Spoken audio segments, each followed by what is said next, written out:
Pembunuhan itu pasti maunya si penguasa kejahatannya itu iblis. Berarti tidak pernah difirmankan dan tidak pernah direncanakan, artinya tidak ada dinubuatkan penebusan dosa melalui pembunuhan terhadap Yesus. Ketika ada nabi lain yang mencoba dibakar tetapi api didinginkan, itu kan juga tidak ada firman juga sebelumnya kan.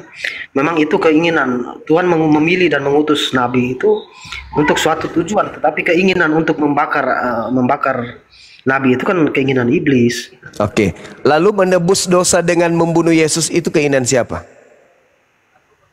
Ya keinginan iblis. Pembunuhan itu keinginan iblis. Penebusan dosa. Oke, udah selesai kita kan. Berarti selesai kita kan? Berarti pembunuhan terhadap Yesus itu keinginan iblis kan? Iya, pembunuhan itu pasti kejahatan itu maunya iblis. Berarti penyaliban adalah simbol kemenangan atas iblis dengan kebangkitan. Salah Anda. Kok dibalik lagi? Penyaliban itu adalah simbol iblis karena keberhasilan iblis membunuh Yesus. Tadi Anda kan sudah menjawab, tidak ada keinginan Tuhan membunuh Yesus. Yang mau membunuh Yesus itu adalah iblis. Ketika Yesus kemudian disalibkan, artinya Yesus dibunuh, arti itu kemenangan bagi iblis. Tetapi makanya kalau naik komal diskusi itu Bang, minimal surahnya kita tahu, terus terjemahannya kita tahu, itu minimal Bang. Ya. Surah Al-Jasiyah nomor 41.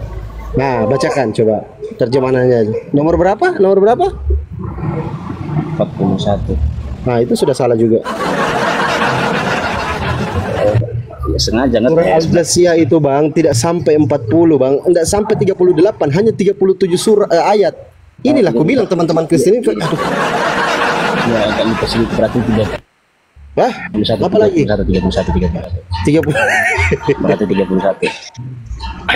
Makanya aku bilang Bang, minimal dibacakan terjemahannya Bang. Itulah kalau typing menghujat terus dibawa, nggak ada isinya, naik komal diskusi bertanya saja salah. Inilah aku bilang sama teman-teman Kristen. Iya Kak. Ya tapi ada kan, coba jelaskan. Itu sama Cebi. Silakan Cep, buka mute-mu. 37 ayat dibilang berapa tadi? 41 katanya, makanya aku bilang tadi orang-orang ini bertanya saja salah. 31.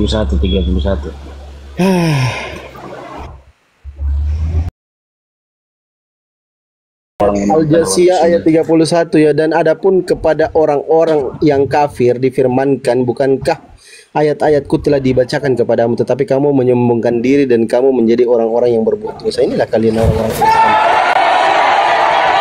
Lanjut Gurunda. Assalamualaikum warahmatullahi wabarakatuh. Waalaikumsalam warahmatullahi wabarakatuh.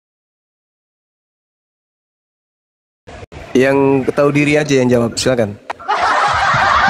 Saya mengingatkan aja. Iya, karena rahmat dan keselamatan tidak mungkin tertera kepada orang-orang kafir. Keselamatan itu hanya untuk orang yang beriman. Silakan.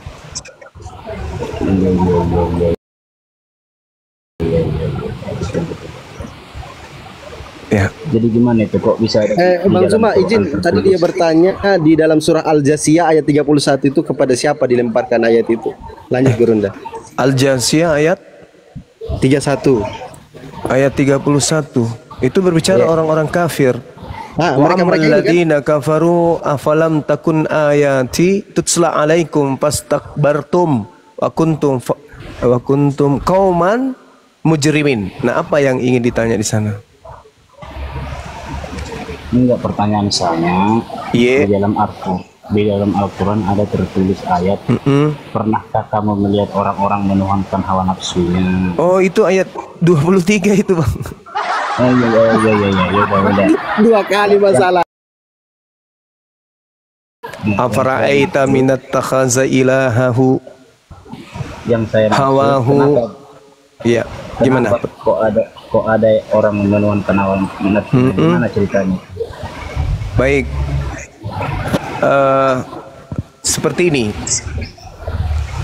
Ketika dikatakan orang yang menuhankan hawa nafsunya, artinya orang yang menghambakan diri terhadap keinginan-keinginan jasadnya, menginginkan kemudian kepuasan terhadap hawa nafsunya, dan tidak peduli kepada ajaran pencipta langit dan bumi, melainkan hidup sesuai dengan keinginan nafsu. Orang yang mempertuhankan nafsunya adalah orang yang melakukan kehidupannya kemudian sesuai dengan kehendak nafsunya. Makanya di dalam Al-Quran surah Sa'ad ayat berapa? Ayat 26, Allah Subhanahu wa taala juga menjelaskan di sana bahwasanya orang-orang terdahulu itu kemudian mereka menginginkan untuk mempertuhankan hawa nafsu. Al-Quran surah Sa'ad ayat 26, Allah Subhanahu wa taala menjelaskan, Allah berfirman bahwasanya janganlah engkau mengikuti hawa nafsu karena akan menyesatkan engkau dari jalan Allah. Sungguh orang-orang yang sesat dari jalan Allah akan mendapat azab yang berat karena mereka melupakan hari perhitungan. Innal ladzina yadilluna an sabilillah lahum azabun syadid. Sebelumnya Allah memerintahkan jangan engkau mempertuhankan, jangan engkau mengikuti, wala tattabi' hawa fayudillaka an sabilillah. Janganlah engkau mengikuti hawa nafsu karena akan menyesatkan engkau dari jalan Allah. Contoh, ketika kemudian ada perintah di dalam Al-Quran surah Al-Ma'idah atau surah An-Nisa, jangan engkau makan babi, itu haram. Tetapi orang yang menuhankan hawa nafsunya, meninggalkan larangan itu, lalu mengikuti hawa nafsunya, yaitu makan babi. Itu yang dimaksud. Ketika dikatakan la ikrah, jangan engkau mendekati zina, la taqrabuz zina, dia tidak peduli. Dia melakukan persinahan di mana-mana. Itu artinya orang itu mempertuhankan nafsunya, mengidolakan hawa nafsunya, gitu bang.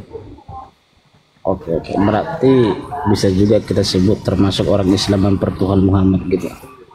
Kalau Nabi Muhammad tidak ada dipertuhankan, karena apa yang diterangkan oleh Nabi Muhammad adalah untuk mempertuhankan kepada Allah. Tidak ada perintah Nabi Muhammad untuk mempertuhankan dirinya, nggak ada. Gimana? Tadi saudara mengatakan menghambakan diri, mengikuti hawa nafsunya. Iya. Dia mempertuhankan hawa nafsunya, betul? Iya. Terus Nabi Muhammad itu datang mengajarkan fattakullah, untuk bertakwa kepada Allah. Salah satu bentuk ketakwaan adalah menghindarkan diri kita untuk tidak mengikuti hawa nafsu. Orang yang mengikuti hawa nafsu adalah orang yang menolak kenabian Nabi Muhammad. Itu orang yang menuhankan nafsu. Jadi kata saudara bahwa yang dimaksud menuhankan hawa nafsunya, menghambakan diri kepada hawa nafsunya, iya, lebih mengikuti hawa nafsunya, betul? Yes. Lebih mengikuti hawa nafsunya. Ya, berarti termasuk juga kaum musliman wal muslimin mempertuhankan Muhammad. Kok bisa? Ya, karena umat muslim mengikuti dan menghambakan diri kepada Muhammad. Jadi gini, saudara, ketika kami mengikuti Nabi Muhammad, kami menundukkan nafsu kami malah. Karena kalau mengikuti Nabi Muhammad, kami diharamkan makan makanan yang sudah digariskan untuk jangan dimakan. Kami dilarang kemudian untuk berlaku seperti hewan. Kalau mengikuti Nabi Muhammad, berarti kami mentaati Nabi Muhammad sama halnya membunuh nafsu kami. Karena dengan mengikuti Nabi Muhammad, contoh, sekarang ini bulan suci Ramadan. Siapa yang kami ikuti untuk tidak makan di siang hari? Nabi Muhammad.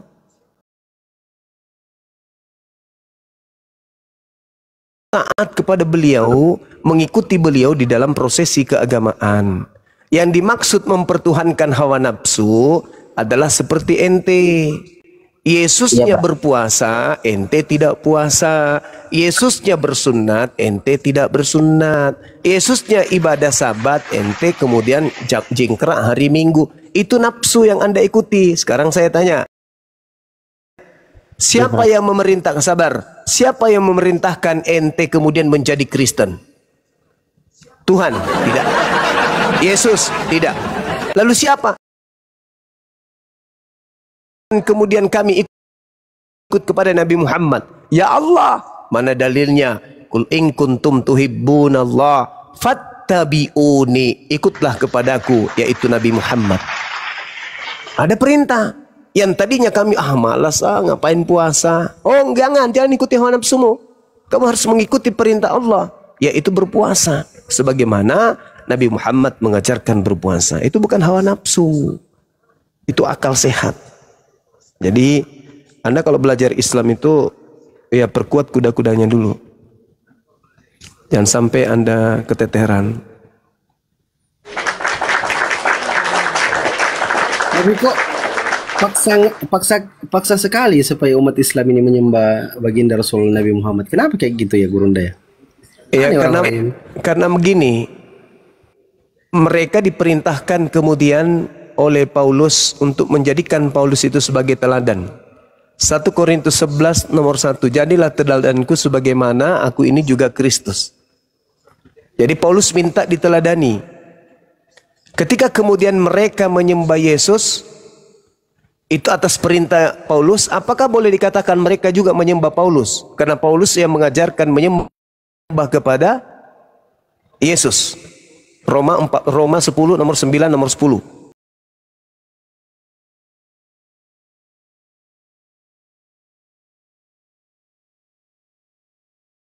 Barang siapa yang berkata dengan mulut, menyembah siapa? Apakah menyembah Paulus? Tidak, tapi menyembah kepada Yesus. Atas perintah siapa? Atas perintah Paulus. Apakah boleh dikatakan mereka menyembah Paulus? Tidak. Nabi Muhammad mengajarkan menyembah kepada Allah. Siapa yang merintahkan menyembah kepada Allah? Nabi Muhammad. Ketika kita taat perintah Nabi Muhammad untuk menyembah kepada Allah, kenapa mereka menuduh kita menyembah kepada Nabi Muhammad? Kan tuyul. Ya, ya Bang Zuma. Iya, gimana kawan? Paulus itu kan dia menulis di versi aslinya itu kan Tuhan kan. Jadi kurios. Iya, penguasa, maksudnya penguasa di situ bukan Tuhan.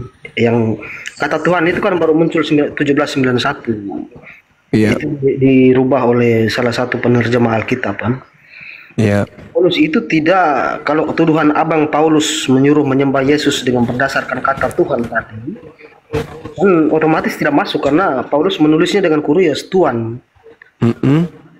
Kemudian siapa yang merubah Tuhan jadi Tuhan itu, kalau Abang mau menyalahkan ya salahkan orang yang merubah. Sementara Paulus tidak menulis di aslinya itu Tuhan, tetapi Tuhan. Dan otomatis Tuhan itu tadi terbantahkan itu.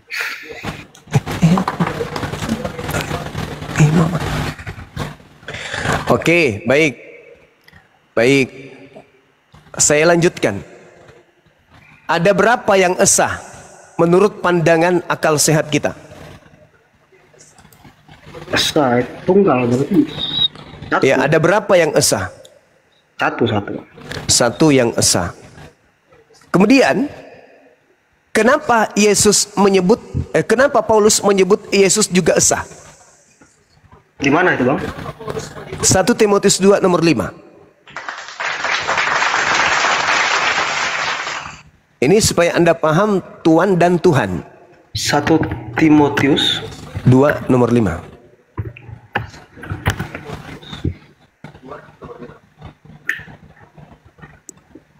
Yang dibawa mencatat Kolose 9 nomor 2 itu kebalik. Yang benar Kolose 2 nomor 9.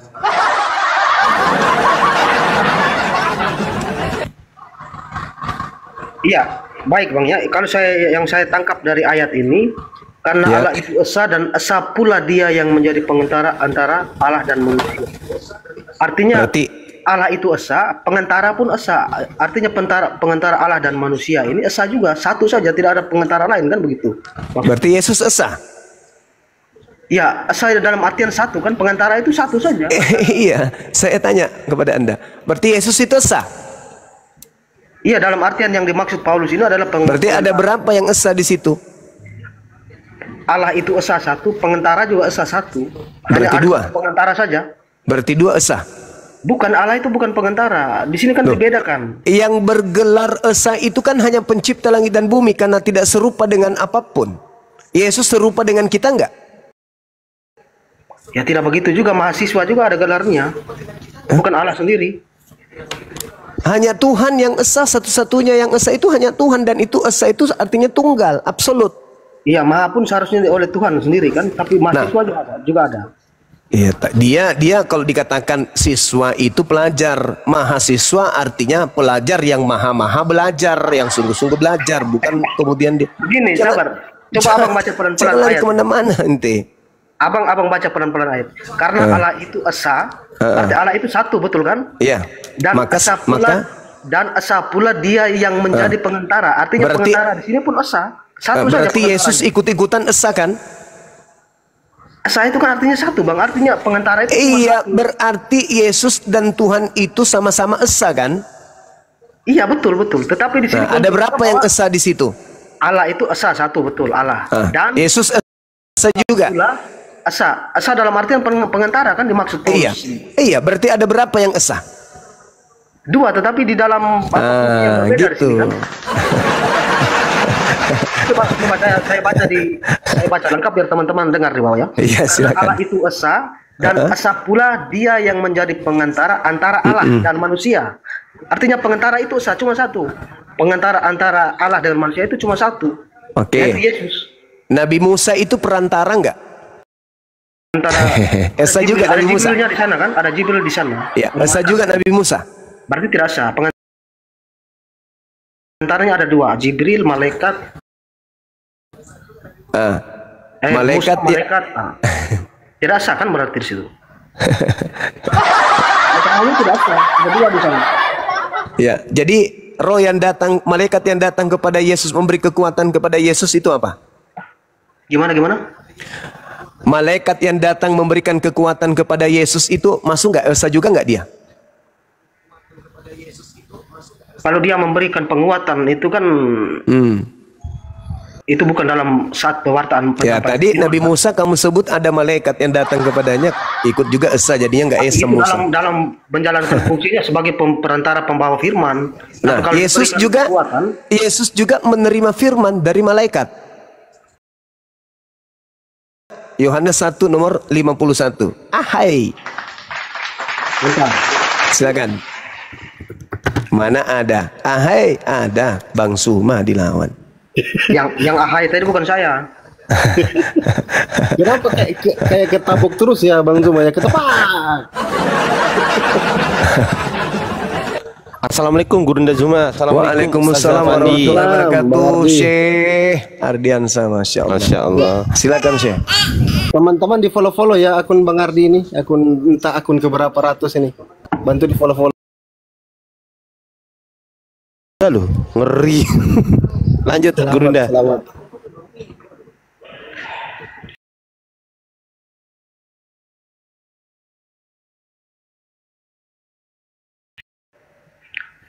Yohanes berapa tadi Bang? Yohanes 1:51.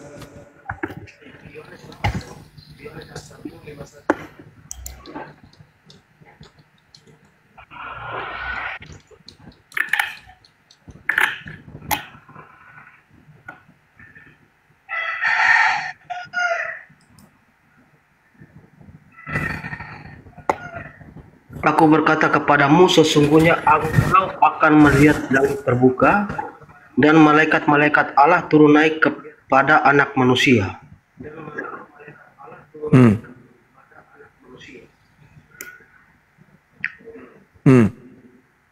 Lalu kata Yesus kepadanya, sebentar.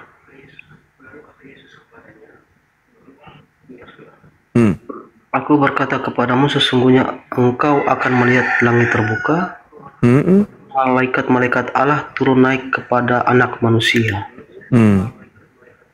Ini yang melihat langit terbuka ini siapa nih? Gak tahu, aku juga nggak tahu. Ya karena faktanya selama ini kita belum pernah lihat langit terbuka kan, jadi harus.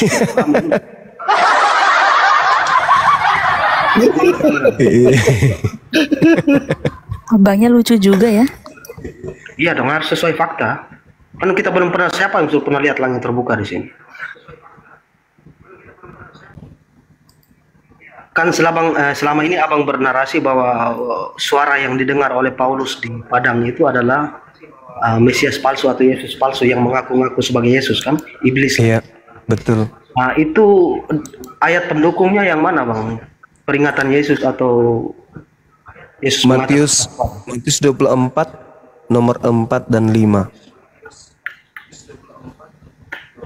Jawab Yesus kepada mereka, waspadalah supaya jangan ada orang yang menyesatkan kamu, sebab banyak orang akan datang dan memakai namaku dan berkata, akulah Mesias, dan mereka akan menyesatkan banyak orang. Ayat ini mau dikaitkan dengan suara yang didengar Paulus, bang, ya? Iya, betul. Endingnya nanti Anda baca di 23 sampai nomor 26. Oke, sabar, kita ke sini dulu. Iya. Sepengetahuan saya yang didengar Paulus di padang itu bukan orang, dia hanya ada cahaya dan suara dari langit saja, bang. Kalau seingat saya. Bukan orang berarti bukan Yesus. Ya, karena dari cerita itu kita tidak bisa menyimpulkan orang karena tidak ada fisiknya. Iya, Paulus mengaku memang. Paulus mengaku, aku menerima Injil bukan dari manusia. Berarti bukan dari Yesus. Baik. Kalau begitu begini. Sini kan Yesus bilang, waspadalah supaya jangan ada orang yang menyesatkan kamu, sebab banyak orang. Di sini banyak orang, artinya banyak nih, bukan suara satu itu saja. Iya. Dan akan datang memakai namaku dan berkata, akulah Mesias, dan mereka akan menyesatkan banyak orang. Kamu akan mendengar deru perang atau kabar-kabar tentang perang. Ini di mana? Itu kalau kita kaitkan dengan suara di padang gurun itu tidak nyambung ini, bang. Kok nggak nyambung pula? Bagaimana kemudian Paulus menerima pernyataan-pernyataan dari sosok ngaku Yesus, lalu diterima oleh orang Roma, lalu orang Roma menjadikan ajaran Paulus itu sebagai ikatan kerajaan. Resmilah kemudian Paulus jadi rasul bagi mereka. Setelah itu mereka melakukan peperangan kemana-mana, termasuk menindas orang-orang yang ada di Yerusalem pada saat itu. Itu real, itu fenomena yang ada. Bagaimana kemudian mereka datang membakar semua Taurat yang ada mereka temukan, dan pembaca-pembaca kitab sucinya orang Yahudi itu mereka bunuh. Baca kitab MKB 2. Jelas itu. Bagaimana Yerusalem itu diratakan oleh mereka yang ngaku-ngaku pengikut Paulus. Dengan simbol tentara perang, bendera berbentuk dengan simbol salib. Siapa itu? Ya pengikut Paulus. Itu terbukti, bang. Makanya Yesus mengatakan waspada. Ketika ada orang berkata ada Yesus di sini, ada Yesus di sana, jangan kau percaya. Camkanlah aku telah mengatakannya kepadamu. Itu perintah camkan itu tidak main-main loh. Yesus sampai mengatakan camkanlah, aku telah mengatakannya terlebih dahulu kepadamu. Jadi apabila ada orang berkata ada Yesus di padang gurun, ada Yesus di dalam kamar rahasia, jangan kamu percaya. Apa sebabnya jangan percaya? Sebab kalau aku yang datang, di data nomor 27-nya, seperti kilat yang menyambar cahayanya terlontar dari timur sampai ke barat, demikianlah nanti kedatangan anak manusia. Nah itu, langit, matahari, gelap, bulan tidak bercahaya, bintang-bintang jatuh, kuasa dunia bergoyang, anak manusia Yesus akan nampak di langit, dan seluruh manusia akan meratap. Lalu kemudian manusia seluruhnya di atas dunia akan melihat aku datang. Itu tanda kedatanganku. Kalau ada yang mengaku bertemu aku dan tanda itu tidak ada, itu bukan aku. Waspada, hati-hati, itu penyesat. Iya, bang, baik. Kalau pengertian saya berdasarkan ayat pertemuan itu Yesus tidak datang di sana. Kan Paulus hanya mendengar suara, kan datang. Itu artinya dengan fisiknya. Sama kayak Bang Suma, saya mendengar suara Bang Suma di sini, kan abang tidak perlu datang ke sini, kan? Oke. Boleh baca 2 Yohanes 1 nomor 7, Bang? 2 Yohanes 1 nomor 7.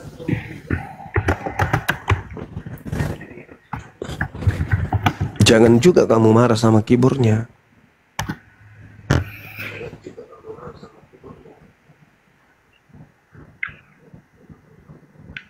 Sebab banyak penyesat telah muncul dan pergi ke seluruh dunia. yang tidak mengaku bahwa Yesus Kristus telah datang sebagai manusia, itu adalah sesi penyesat dan antikristus. Nah, Paulus mengaku dia menerima dari Yesus, di mana Yesus datang kepadanya bukan sebagai manusia. Siapakah penyesat itu? Bukankah dia yang pergi ke seluruh dunia yang tidak mengaku Yesus Kristus datang sebagai manusia? Paulus ditanya, Paulus, siapa yang mengajarkan kamu Injil? Manusia atau bukan? Bukan. Lalu siapa? Yesus. Dengan kata lain, dia mengaku Yesus datang bukan sebagai manusia. Itulah penyesatnya, itulah antikristusnya. Pergi ndak ke seluruh dunia? Iya, sampai ke Indonesia.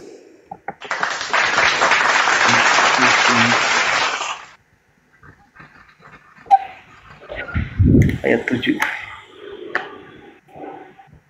Sekarang Saudara Martin, apakah Anda menyembah Yesus? Ya, saya menyebutnya Tuhan itu dalam artian penguasa, kurios tadi. Saya ulang pertanyaannya, Bang. Apakah saudara saya ini menyembah Yesus? Menyembah Bapa sesuai perintah Yesus. Termasuk Yesus kan yang Anda sembah? Iya.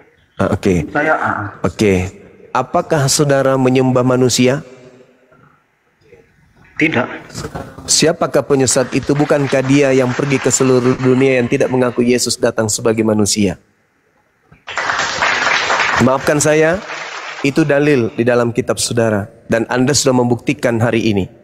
Anda mengakui Yesus, nanti kalau anak Anda lahir, Anda akan mengajarkan kepada anak Anda, Yesus bukan manusia, makanya kita tuhankan. Tetapi faktanya itu bahwa semua Kristen semuanya mengaku Yesus itu datang sebagai manusia. Faktanya di lapangan kalian menuhankan bukan manusia. Mulut Anda mengatakan dia datang, tapi praktiknya Anda tidak mengakui Anda menyembah manusia. Dengan kata lain, siapakah penyesat? Ingat kata 27 apa dalam Yohanes tadi. 2 Yohanes 1 nomor 7. Ingat itu. Ada kata planos. Planos itu artinya pembohong, penipu. Siapa pembohong itu? Pembohong adalah, penipu adalah lain di mulut, lain di praktek. Itu pembohong. Misalnya ketika Anda mengatakan sebuah HP, HP ini adalah pisang. Atau pisang Anda katakan, ini adalah HP. Padahal yang ada di tangan Anda itu adalah pisang. Sama ketika Anda mengatakan Yesus itu manusia, tapi pada praktiknya Anda menuhankan manusia. Tapi Anda tidak mau dikatakan sebagai penyembah manusia, dan Anda menyembah Yesus. Dengan kata lain, Anda mengajarkan bahwa Yesus bukan manusia. Tidak mungkin Anda mau menyembah manusia. Dengan demikian tidak mungkin Yesus bagi Anda manusia. Hanya mulut Anda yang mengatakan dia manusia. Kenapa? Karena Maria melahirkannya. Tetapi pada prinsipnya Anda mengatakan Yesus bukan manusia. Sekarang yang menjadi permasalahan bukan di situ. Yang menjadi permasalahan adalah ketika Anda mengatakan Yesus manusia dan ketika Anda mengatakan Anda bukan penyembah manusia, itu sama dengan Anda sedang menyembah makhluk yang datang kepada Paulus yang bukan Yesus. Ya. Baik, Bang. Jadi pemahaman saya soal dia datang sebagai manusia itu kan begini, dia punya hakikatnya kan roh. Dulu sebelum alam semesta ini ada, dia sudah ada kan roh. Nah, kemudian dia ada pengertian kalimat bahwa dia datang sebagai manusia, itu artinya yang dulunya roh sebelum alam semesta ini ada, kan dia datang kemudian dalam bentuk manusia, kan begitu. Saudara, Dan semua Kristen mengakui Yesus ini datang sebagai manusia. Tidak ada satupun Kristen yang tidak mengaku itu.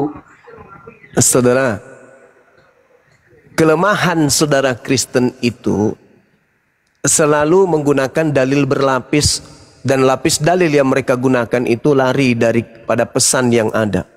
Contoh, ketika Anda mengatakan Yohanes 1 nomor 1, Yohanes 1 nomor 14 sebagai dalil pembenaran akan ketuhanan akan Tuhan Anda yang adalah Yesus. Sebenarnya itu hanya tameng.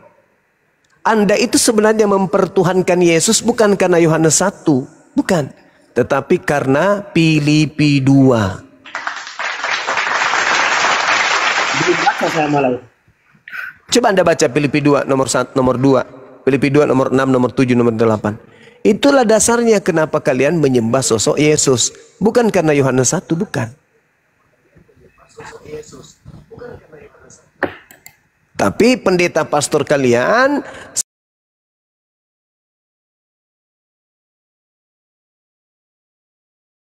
Yohanes 1 nomor 14. Padahal bukan di situ. Yohanes 13 nomor 3, bukan di situ intinya.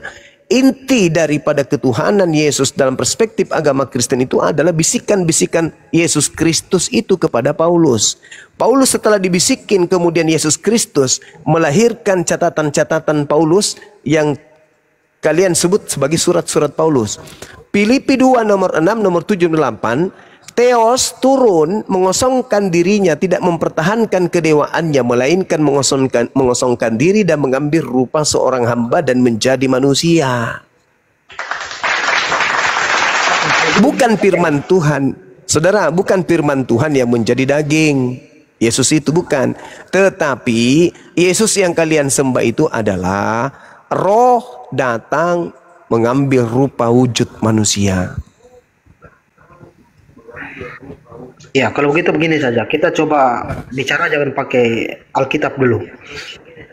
Kalau di akal saya begini, di akal saya itu bahwa dari kita semua umat manusia ini mesti ada salah satu pemimpin tertinggi dari manusia itu sendiri, Bang. Pemimpin tertinggi. Raja di atas segala raja. Siap.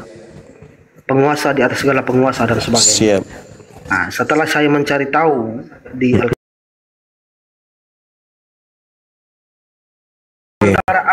sementara Allah Bapa yang disebutkan Yesus itu, menurut saya itu hanya orang-orang pilihan saja yang bisa berkomunikasi dengan Dia.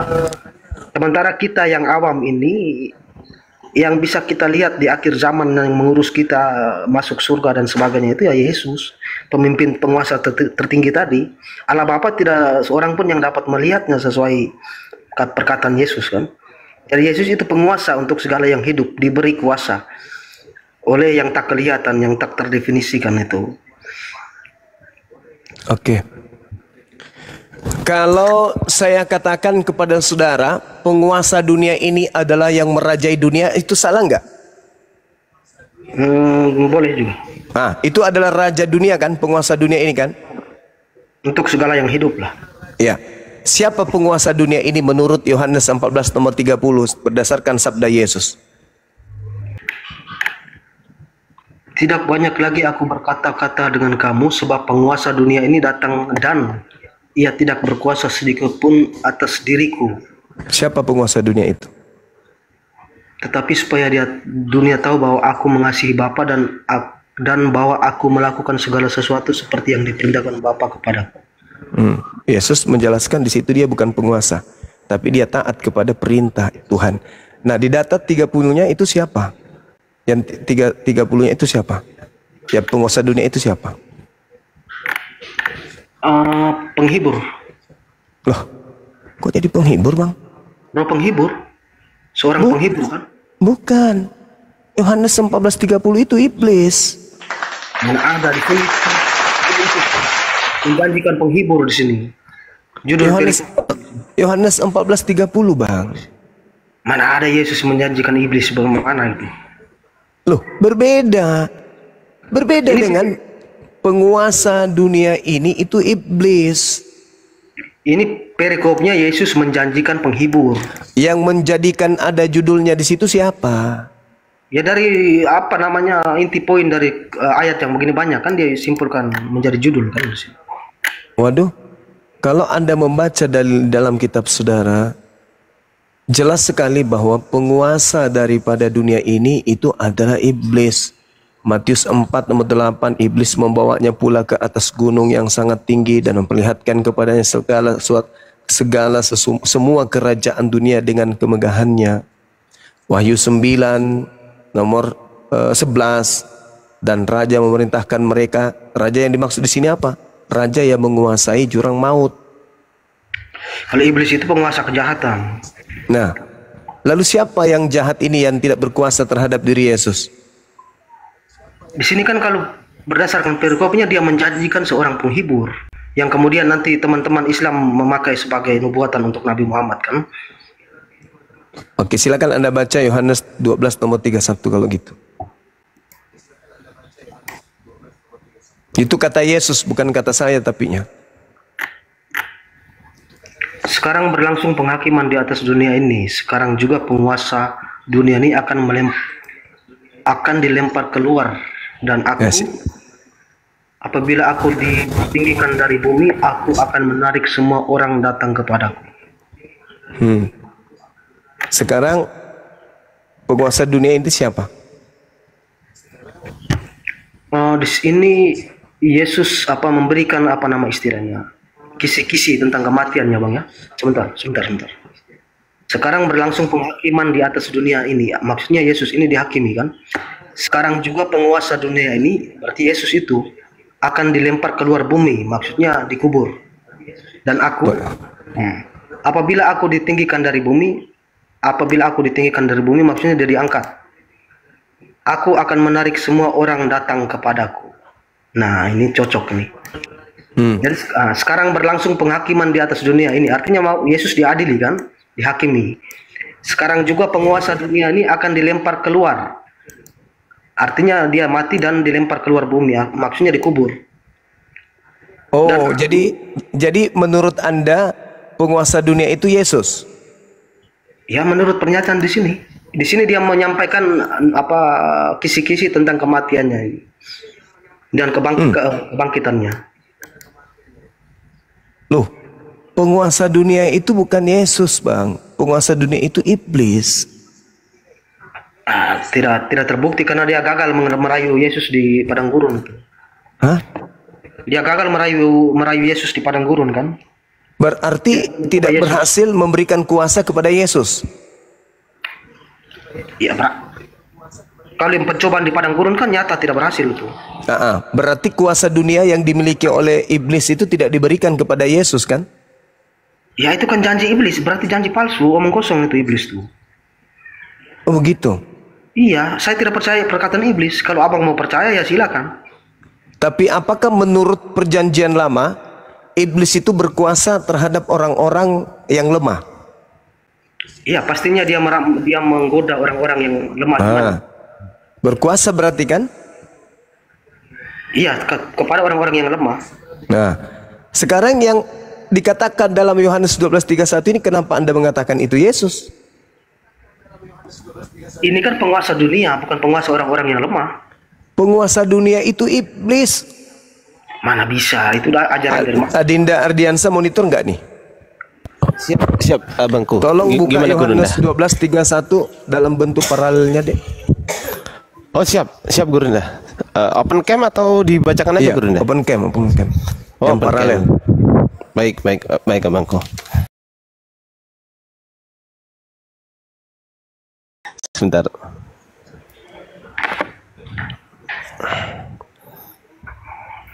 Yohanes 12.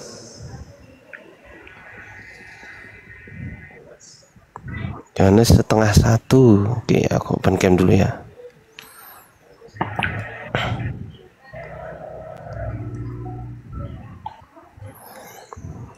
Besarkan saya, Bang Fandi. Sudah itu, Bang. Oh ya. Yohanes 12:30 ya, Gurunda. 31. Baik. Sekarang berlangsung penghakiman atas dunia ini. Sekarang juga penguasa dunia ini akan dilemparkan keluar. Coba lihat terjemahan TSI. Oke. Sekarang sudah tiba waktunya orang-orang duniawi menyadari bahwa pengadilan terakhir pasti terjadi dan mereka akan dihakimi. Dan sekarang juga penguasa dunia, yaitu iblis, akan dijatuhkan dan kuasanya dihancurkan. Jediar, waduh. Bisa gitu ya, Guru? Ini tuh, yaitu iblis. Gimana, Bang? Bacanya di mana itu, Bang? Di TSI. Yang TSI, yang terjemahan TSI.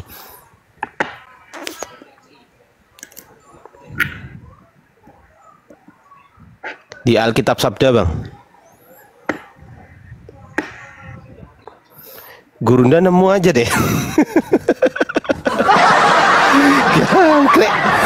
Tunggu screenshot dulu, bentar. Sabar. Nemu aja lu, Gurunda lu. Tapi ya masuk akal juga ya, Gurunda ya. Misal penguasa dunia ini adalah Yesus ya Gurunda. Misal Bang Martin mengatakan penguasa dunia adalah Yesus, berarti Yesus akan dilemparkan keluar. Gitu. Ya, bisa jadi. Nah, Bisa jadi. siapa yang lempar Yesus? Berani-beraninya. Tidak, jadi polanya itu gini. Polanya itu gini. Siap, Di dalam Gurunda. Yesaya 14 coba buka, kita lihat sama-sama Yesaya 14. Yesaya 14 nomor berapa? Baca dari data 12 sampai nomor 15-nya. 12. Oh ini. Wah, engkau sudah jatuh dari langit, hai bintang timur putra fajar. Engkau sudah dipecahkan dan jatuh ke bumi, hai yang mengalahkan bangsa-bangsa. Engkau yang tadinya berkata dalam hatimu, aku hendak naik ke langit, aku hendak mendirikan tahtaku mengatasi bintang-bintang Allah, dan aku hendak duduk di atas bukit pertemuan jauh di sebelah utara. Aku hendak naik mengatasi ketinggian awan-awan, hendak menyamai yang maha tinggi. Sebaliknya, ke dalam dunia orang mati engkau diturunkan, ke dalam tempat yang paling dalam di liang kubur. Jadi Iya, iblisnya dilemparkan kemana? tempat paling dalam di liang kubur. Nah, ketika iblisnya dilemparkan dari mana? Dari Iya tadi mana Yohanes 31 tadi itu iblis dilemparkan keluar dari Yohanes, bentar Guru. Aduh, kok macet. Nah ini. Sekarang berlangsung menghapingan atas dunia. Sekarang juga penguasa dunia ini akan dilemparkan keluar. keluar dari Kalau dari dunia.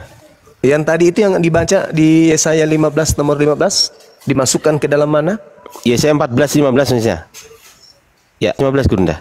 Iya. Sebaliknya ke dalam dunia orang mati, engkau diturunkan dunia orang mati, Gurunda. Nah, ketika dia dilemparkan keluar dari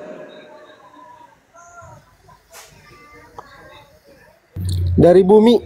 dari bumi. kubur. Dari kubur. Oke. Kalau kita Dari pakai kubur, kan? cuman Iya, betul. Nah, berarti iblisnya dilemparkan dari keluar Apa, Ma? dari kubur. Sebentar, Mah. Keluar dari kubur. Nah, Yesus memberikan tanda angkatan jahat 3 hari 3 malam di perut. Di perut bumi. Berarti hari ketiga keluar dari Kubur. Dari perut bumi. Gitu. sebentar Pak, Bang Ardi sebentar. Kalau kita pakai terjemahan yang TSI ini kita harus mengikuti bunyi kalimat yang di terjemahan itu juga. Sekarang sudah tiba waktunya orang-orang duniawi menyadari bahwa pengadilan terakhir pasti terjadi dan mereka akan dihakimi. Dan sekarang juga penguasa dunia ini yaitu iblis akan dijatuhkan dan kuasanya akan dihancurkan. Kalimatnya berbeda dengan kalimat yang terjemahan baru di atas, makanya saya salah mengartikan tadi. Ya kalau di terjemahan TSI pakai kalimat yang ini ya pas, iblis akan dihancurkan. Tidak ada persoalan. Oke, berarti iblis tidak berhasil kemudian menyalibkan Yesus, betul? Atau jangan-jangan iblis yang berhasil menghancurkan Yesus? Mana yang betul ini? Ya ini kalau saya tafsir menurut saya maksudnya di sini iblis akan dihancurkan. Ini maksudnya bahwa Yesus berhasil mengalahkan penguasa kegelapan kematian itu yaitu iblis dengan kebangkitannya itu. Mati meja. Justru yang dilemparkan dari kubur itu yang tadi itu iblisnya.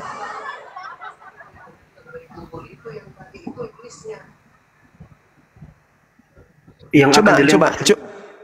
coba begini, kita sederhanakan saja nih. Markus 16 nomor 12, Yesus menampakkan diri dalam rupa yang lain. Pertanyaannya nih, dari mana Markus tahu bahwa itu adalah Yesus dalam rupa lain? Sebentar dulu Bang ya. Kita selesaikan ini antara terjemahan baru dan terjemahan TSI ini. Kalau di terjemahan baru dia pakai kata akan dilempar keluar kan.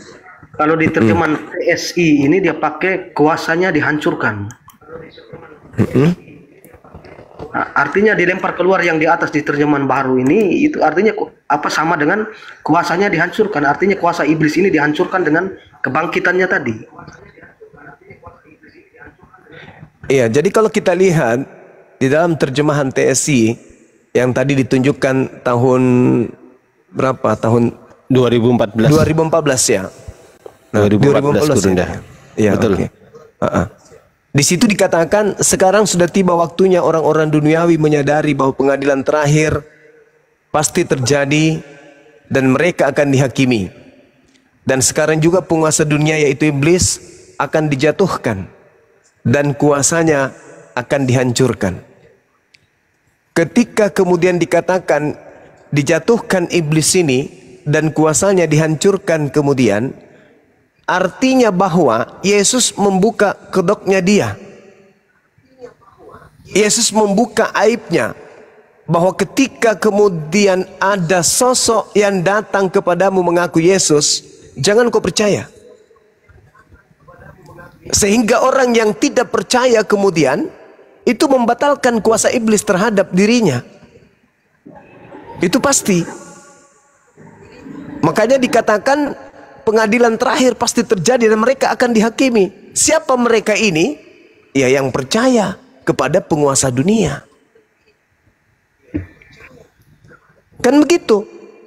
Sedangkan Yesusnya sendiri mengatakan di dalam Yohanes 14 bahwa iblis itu sebagai penguasa dunia ini datang dan sedikit pun tidak berkuasa atas diriku.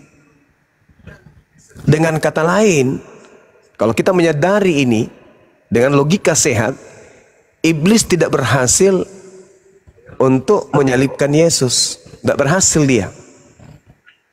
Enggak. Kalau pemahaman kita tuh begini Bang, iblis ini kan penguasa kejahatan. Artinya Yesus mampu, maksudnya penguasa ini tidak mampu berkuasa atas Yesus. Itu maksudnya Yesus ini mampu mengalahkan kuasa kejahatan yang kematian tadi. Kalau dia sudah mati, itu berarti dia sudah di KO sama iblis. Terkait daripada dia keluar dari kubur. Ya itu ceritanya iblis dilemparkan keluar.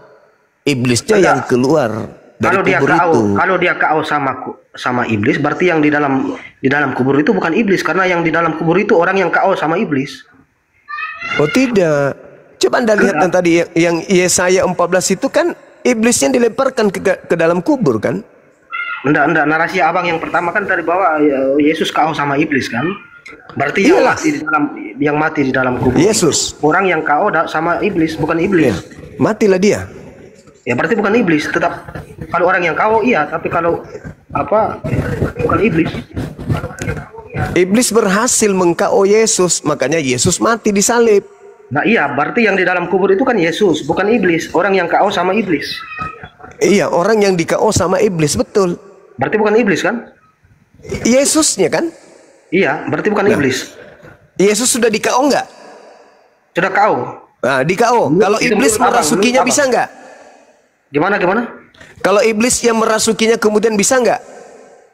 Ya kalau menurut saya tidak bisa. Kan sudah kalau memang iblis merasuk ke dia, berarti di dalam gua itu ada iblis, ada Yesus, ada dua di sana. Bukan iblis sendiri. Iblisnya kemudian sudah masuk di dalam diri Yesus. Berarti ada dua sosok di sana. Iblis di dalam yang merasuki kan? Iya, iblis masuk ke dalam tubuh Yesus. Nah, berarti ada Yesus dan ada iblis. Nah, itu dia. Pantaskah itu pertanyaannya, pantaskah itu terjadi terhadap Yesus? Nah, sekarang orang yang keluar dari kubur itu bisa dilihat atau tidak? Bisa dilihat. Bisa dilihat atau tidak? Dia ada di dalam. Faktanya di dalam Yohanes 6 nomor 7, nomor 70, Yesus mengatakan Yudas itu adalah iblis. Bisa nggak dilihat Yudas? Ya, yang dilihat Yudas, ya iblisnya kan tidak kelihatan. Sama, yang dilihat adalah sosok yang diserupakan dengan Yesus, padahal di dalam dirinya adalah iblis. Markus 16 nomor 12. Yesus menampakkan diri dalam rupa yang lain. Berarti Yesus dalam rupa lain ini adalah Yesus yang sudah kerasukan iblis. Iya, tetap sosok yang dilihat itu adalah Yesus, walaupun ada iblis di dalam dirinya. Nah, sekarang pertanyaannya, bisakah iblis berkuasa atas diri Yesus? Tidak bisa. Nah, berarti bukan Yesus. Ya itu kan pernyataan merasuki tubuh Yesus, kan abang yang buat, bukan saya, bukan Alkitab. Loh, bagaimana ceritanya? Anda kan mengatakan Yesus mati, berarti iblis berhasil membunuh Yesus. Yang mengatakan tubuh Yesus dirasuki iblis itu abang, bukan saya. Kalau itu bukan Yesus kemudian, berarti itu Yudas. Tetapi kalau Anda memaksakan itu Yesus, berarti iblis berhasil membunuh Yesus. Apa betul? Iya, tetapi dibuktikan bahwa Yesus membuktikan bahwa dia mampu mengalahkan kematian. Oh, salah. Salah Anda. Ketika Yesus sudah berhasil dibunuh, maka iblis sudah berkuasa atas diri Yesus. Maka tubuhnya, kalau dia adalah Yesus, tubuhnya lah Yesus yang dirasuki oleh iblis. Ketika iblis berhasil membunuh Yesus, disitulah saatnya iblis berpesta. Kalau ayat ini tidak. Itu Yesus mampu mengalahkan kematian itu. Artinya itu bukan. Coba Anda baca Ibrani 5 nomor 7.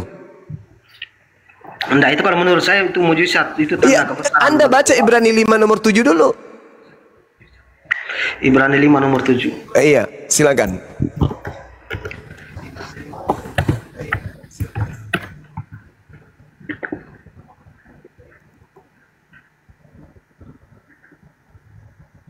Di dalam hidupnya sebagai manusia, ia telah mempersembahkan doa dan permohonan dengan ratap tangis dan keluhan kepada Dia yang sanggup menyelamatkannya dari maut. Dan karena kesalahannya ia telah didengarkan.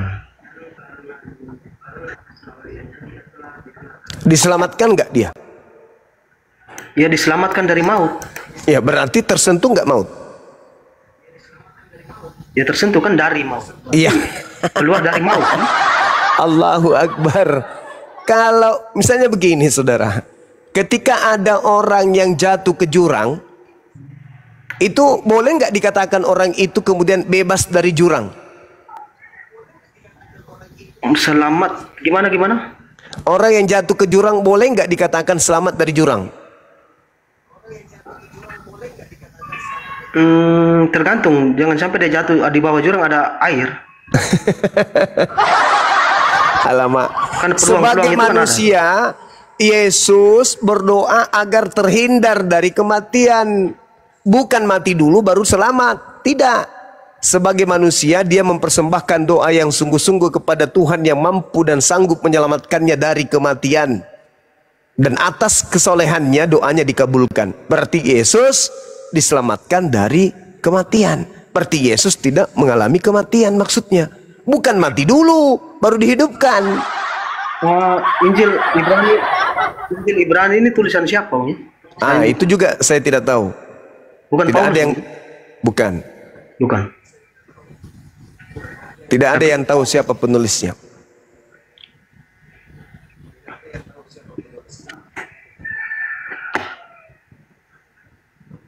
Ibrani itu jadi. Begini aja kawan. Maukah pencipta langit dan bumi Yesus itu dibunuh? Itu aja dulu. Sorry gimana bang? Maukah pencipta langit dan bumi yang disebut Bapa itu agar Yesus itu dibunuh?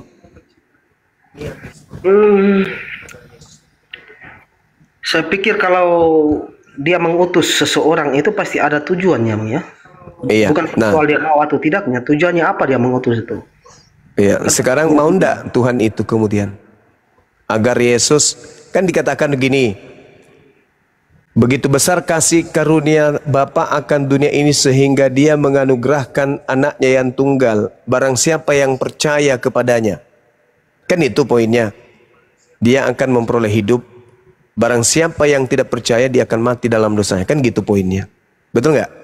Namun pertanyaan mau atau tidak ini menurut saya gini. Misalnya saya mengutus Bang Suma pergi ke suatu tempat. Kemudian saya sudah mengutus baru saya berpikir mau atau tidak, kan tidak bisa. Nah sekarang itu harus dari awal tujuannya apa dia pergi. Saya mengutus tujuannya apa dulu. Ya, maka dari itu di dalam Yohanes 8 ketika ada orang yang ingin membunuh Yesus, apa kata Yesus kepada mereka? Aku tahu bahwa kamu adalah keturunan Abraham, tetapi kamu berusaha membunuh aku karena firmanku tidak beroleh di dalam kamu. Nah, kalau Tuhan menginginkan Yesus itu dibunuh, berarti orang-orang yang ingin membunuh Yesus itu beroleh firman. Di dalam diri mereka ada firman, yaitu Yesus harus dibunuh. Tetapi karena di dalam diri mereka itu tidak ada firman, keinginan mereka untuk membunuh Yesus itu bukan kehendak Tuhan. Kalau Tuhan yang menghendaki pembunuhan terhadap Yesus, maka orang-orang yang ingin membunuh Yesus adalah orang-orang yang ada firman di dalam diri mereka. Kenapa? Mereka ingin mempraktekkan firman Tuhan untuk membunuh Yesus. Faktanya, aku tahu bahwa kamu adalah keturunan Abraham, tetapi kamu berusaha untuk membunuh aku karena firmanku tidak beroleh tempat di dalam kamu, sehingga kamu ingin membunuhku. Kalau ada firman bunuhlah Yesus, atau ada rencana Tuhan memang untuk membunuh Yesus, maka orang-orang yang ingin membunuh Yesus itu memperoleh firman di dalam diri mereka. Mereka adalah pelaku-pelaku firman, karena Tuhan memang sudah memfirmankan untuk membunuh Yesus. Tapi faktanya, Yesus mengatakan, engkau ingin membunuhku karena tidak ada firman di dalam dirimu. Kalau firman ada di dalam diri seseorang, maka orang itu tidak akan pernah mau membunuh Yesus. Kenapa? Tuhan tidak menginginkan pembunuhan terhadap orang yang benar. Keluaran 23 nomor 7 nomor 8. Jangan kau membunuh orang yang tidak bersalah, jangan kau membunuh orang yang benar. Ketika ada orang yang ingin membunuh Yesus yang orang benar, maka orang itu tidak memperoleh firman di dalam dirinya. Sampai di sini kira-kira paham enggak? Paham tapi tidak setuju. Begini. Berarti Anda menolak Yesus. Silakan. Enggak apa-apa. Tidak mungkin pembunuhan itu direncanakan oleh Allah, itu tidak mungkin. Berarti tidak pernah difirmankan. Pembunuhan itu pasti maunya si penguasa kejahatannya itu iblis. Berarti tidak pernah difirmankan dan tidak pernah direncanakan, artinya tidak ada dinubuatkan penebusan dosa melalui pembunuhan terhadap Yesus. Ketika ada nabi lain yang mencoba dibakar tetapi api didinginkan, itu kan juga tidak ada firman juga sebelumnya kan. Memang itu keinginan Tuhan memilih dan mengutus nabi itu untuk suatu tujuan, tetapi keinginan untuk membakar nabi itu kan keinginan iblis. Oke. Lalu menebus dosa dengan membunuh Yesus itu keinginan siapa? Ya keinginan iblis. Pembunuhan itu itu keinginan iblis. Penebusan dosa bukan. Oke, udah selesai kita kan? Berarti selesai kita kan? Berarti pembunuhan terhadap Yesus itu keinginan iblis kan? Iya, pembunuhan itu pasti kejahatan itu di maunya iblis. Berarti penyaliban adalah simbol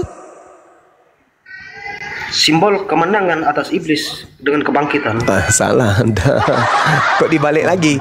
Penyaliban itu adalah simbol iblis karena keberhasilan iblis membunuh Yesus. Tadi Anda kan sudah menjawab, tidak ada keinginan Tuhan membunuh Yesus. Yang mau membunuh Yesus itu adalah iblis. Ketika Yesus kemudian disalibkan, artinya Yesus dibunuh, arti itu kemenangan bagi iblis. Ya, tetapi akhirnya iblis dikalahkan juga dengan kebangkitan. Tidak ada cerita itu, nggak ada cerita itu, nggak ada. Ya, ada. Nggak ada cerita itu. Ketika Yesus berhasil dibunuh, semuanya hancur lebur. Apapun propaganda yang muncul berikutnya, dia dibangkitkan dan bla bla, itu sudah karya iblis, bukan lagi karya Tuhan. Ada nggak kemudian Tuhan menginginkan pembunuhan terhadap Yesus? Tak ada. Justru kalau Anda membaca Amsal 21 nomor 18, ketika Yesus kemudian dibawa, ingin ditangkap, ingin dianiaya, Tuhan membiarkan atau tidak? Tidak. Makanya Petrus disebut iblis. Hei Petrus, kau adalah iblis. Kau batu sandungan bagiku. Kau hanya memikirkan apa yang dipikirkan oleh manusia. Apa yang dipikirkan oleh manusia? Ini Yesus kalau dibiarkan ditangkap pasti dibunuh. Tapi yang dipikirkan oleh Tuhan bukan itu. Yang dipikirkan oleh Tuhan adalah ketika kalian berusaha membunuh utusanku, maka aku akan menggantikannya dengan orang yang lain. Itu keinginan Tuhan. Itu keinginan Tuhan. Berarti ketika Yesus ditangkap itu keinginan Tuhan baru muncul di situ supaya dia... Oh bukan, yang ditangkap itu bukan Yesus. Yang ditampar, yang dianiaya, yang diludahi, yang diseret ke bukit Golgota itu bukan Yesus.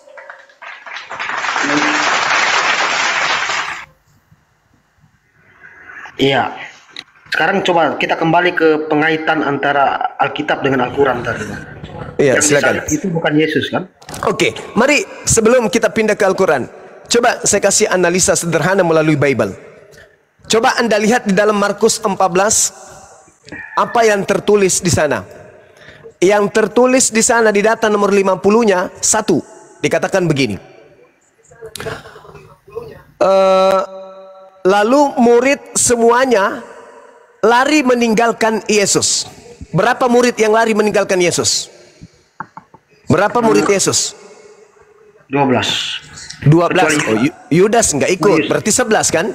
11. 11 murid lari meninggalkan Yesus. Itu 1.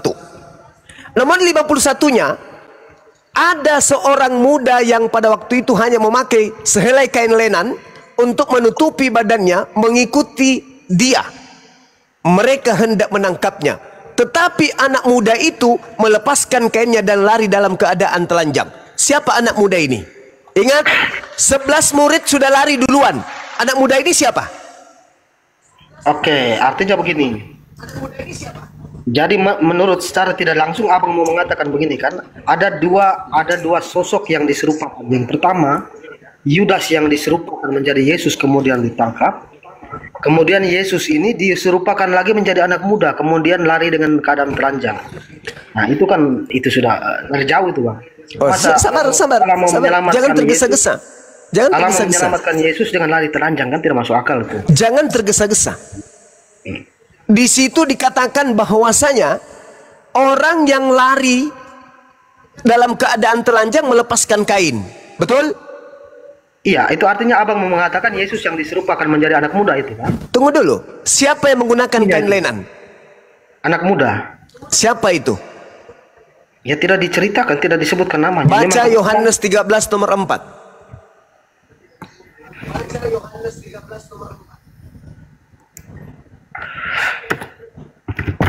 Hanya kemudian kalau Allah mau menyelamatkan Yesus dengan cara lari telanjang ini kan tidak masuk akal juga. Lah, berarti tidak lebih masuk akal lagi Tuhan disalib dalam keadaan telanjang. Ini pasti ada kainnya telanjang. Loh. Di dalam kitab Anda sendiri mereka membagi-bagikan pakaiannya. Gimana ceritanya? Jubahnya yang dibagi, kemudian ada yang tersisa di apa? Tidak ada lagi yang tersisa. Mereka membagi-bagikan. Mereka menelanjangi Yesus. Itu lebih parah lagi tuh. Yang dibagikan jubah-jubahnya, pakaiannya, tapi yang tersisa itu yang penutup auratnya. Saudara, Yesus terlebih dahulu sebelum penangkapan menanggalkan jubah, lalu membungkus dirinya dengan kain lenan. Baca Yohanes 13 nomor 4. Ya, coba ayat yang tadi di mana yang pakai kain Yohanes 13 nomor 4.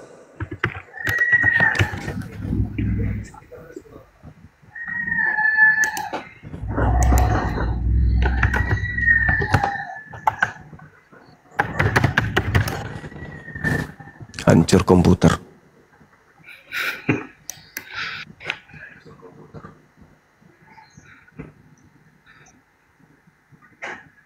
Lalu bangunlah Yesus dan melepaskan jubahnya. Oke? Yesus kemudian mengambil sehelai kain lenan dan mengikatkannya pada pinggangnya. Siapa yang menggunakan kain lenan? Yesus. Orang yang lari telanjang menggunakan kain apa? Kain lenan.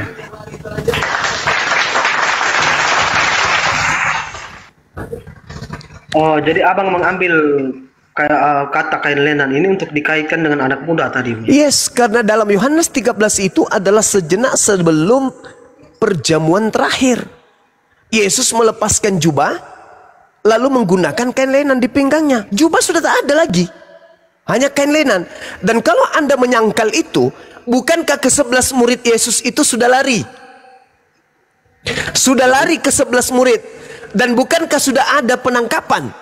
Kalau orang Roma dan orang Yahudi Anda tanya, siapa yang hendak kalian tangkap? Yesus. Yang lain? Enggak. Yesus Barabas mau enggak? Enggak mau. Kalau yang lari telanjang itu mau enggak? Enggak juga. Kami cuma ingin menangkap Yesus karena hanya Yesus yang kami cari. Pertanyaannya, bukankah Yesus kalian sudah tangkap? Kenapa masih mau menangkap yang lari tadi dengan telanjang? Artinya apa, kawan? Orang-orang Roma tidak mengenali Yesus. Makanya ketika Yudas diajak, apa kata Yudas? Yang aku cium itulah Yesus, tangkaplah dia. Karena orang Roma tidak mengenal siapa Yesus, yang mana yang Yesus ini, yang mana yang mana. Kalau Yesus sudah ditangkap dan itu betul-betul Yesus, mereka tidak ragu. Karena Al-Quran mengatakan mereka ragu. Mereka tidak ada pengetahuan sedikit pun bahwa yang mereka tangkap itu adalah Nabi Isa alaihissalam. Mereka ragu tentang apa yang mereka tangkap itu. Itu Al-Quran yang mengatakan, kitab suci saya. Dan hari ini saya buktikan kepada saudara bahwa tentara Romawi yang menangkap Yesus itu ragu tentang siapa yang mereka tangkap. Mereka mengalami pertentangan satu sama yang lain. Oleh karena itulah mereka ditanya oleh Yudas, siapa yang aku cium, tangkaplah dia. Itulah Yesus, jangan yang lain yang kau tangkap. Tapi apa yang terjadi? Ketika kemudian mereka sudah menangkap oknum yang mereka katakan Yesus, lalu ada orang menggunakan kain lenan, kenapa mau ditangkap juga? Karena mereka ragu yang mana sebenarnya Yesus. Murid-muridnya sudah pada lari, kok masih ada juga anak muda di belakang ini yang menggunakan kain lenan. Ketika mau ditangkap, harusnya kalau itu bukan Yesus, ngapain lu lari, tuyul? Yang mau ditangkap itu Yesus, bukan engkau. Kenapa kamu kabur? Kau tinggal mengatakan, aku bom lo, aku Edis, aku bukan Yesus lo. Tapi karena dialah yang mau ditangkap jadi sasaran, dia lari. Itu sinyal bahwa Yesus tidak ditangkap. Yang ditangkap adalah orang yang menggantikan dirinya. Tadi abang mengatakan Yudas berkata, siapa yang aku cium itulah yang kamu tangkap, kan? Yes. Secara otomatis yang diserupakan menjadi Yesus itu bukan Yudas, karena di situ ketika Yudas berkata, siapa yang aku cium langsung kamu tangkap, kan? Ya. Berarti kesana Yudas mencium seseorang. Tapi apakah Yudas benar-benar mencium Yesus? Ya kalau di kami ya cium. Di mana dalilnya? Ada. Silakan.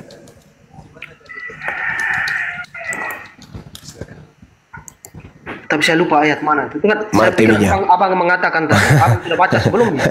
Ku cari, sabar. Silakan. Kan tadi abang yang bawa, saya pikir abang sudah baca duluan. Silakan.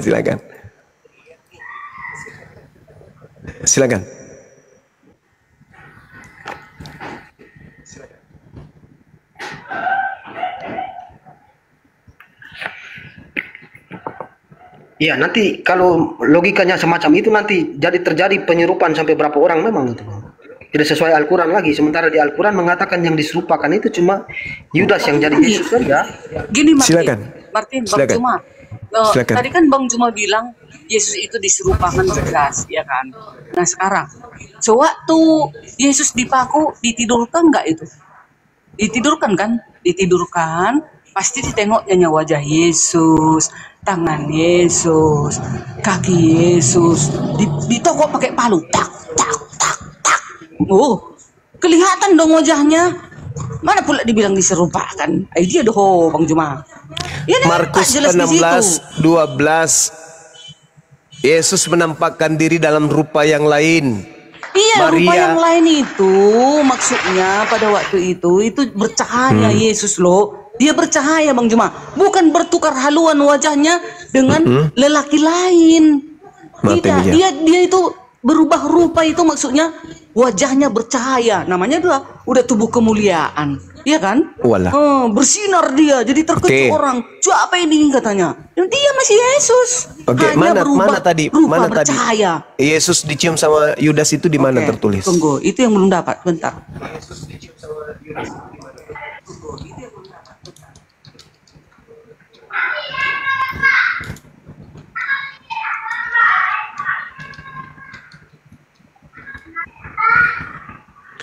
Matius berapa itu? 26. Matius 26 ayat 49 dan Lukas 22 ayat 48. Judas mencium Yesus dalam Alkitab di Taman Getsemani setelah perjamuan terakhir. Di mana itu tertulis, Bu? Peristiwa ini diceritakan dalam Matius 26 ayat 49. 49. Bentar ya. Matius 26 26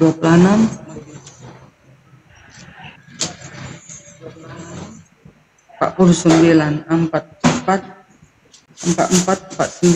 nih. 49. Orang 48 ya, orang yang menyerahkan dia telah memberi apa?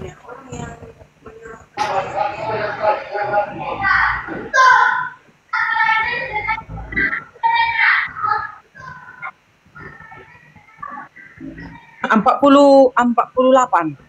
Ya, 48 49. Orang yang menyerahkan dia telah, kenapa berdua-dua suaraku ini?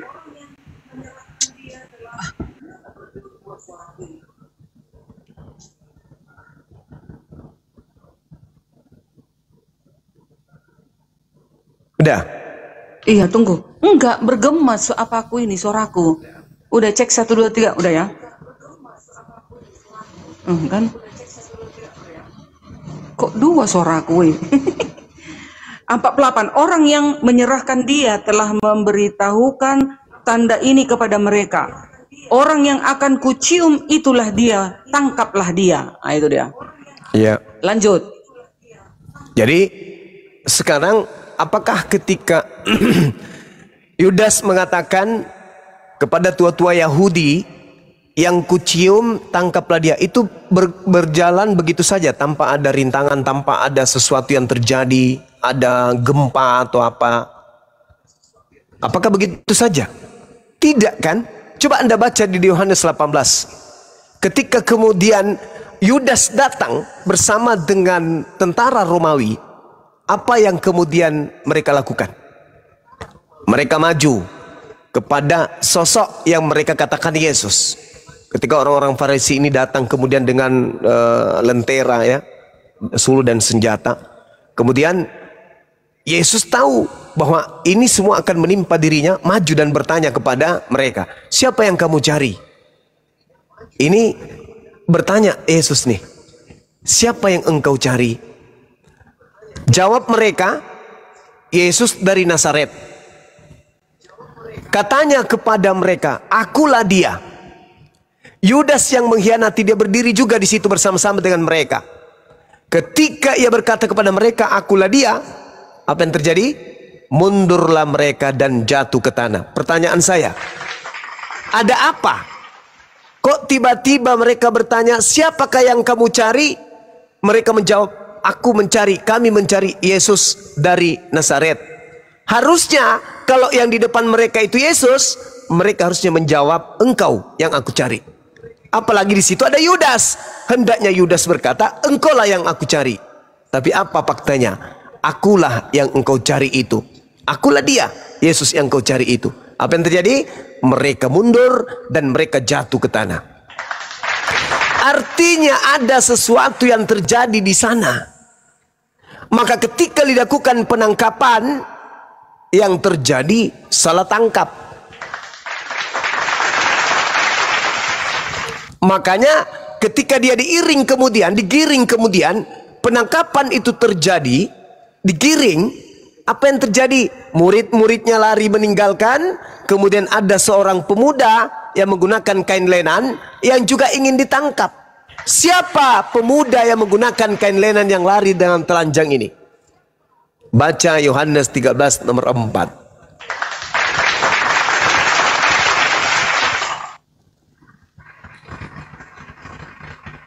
Kecuali saudara-saudara ingin membuktikan ke saya atau kepada umat Islam, di antara 11 murid Yesus, tapi kan muridnya sudah lari. Lalu siapa ini? Yang benar kalau kita rujuk kronologisnya adalah yang ditangkap Yudas, 11 muridnya yang lain lari, kemudian yang nyusul lari dengan menggunakan kain lenan itu adalah Yesus. Itu baru betul.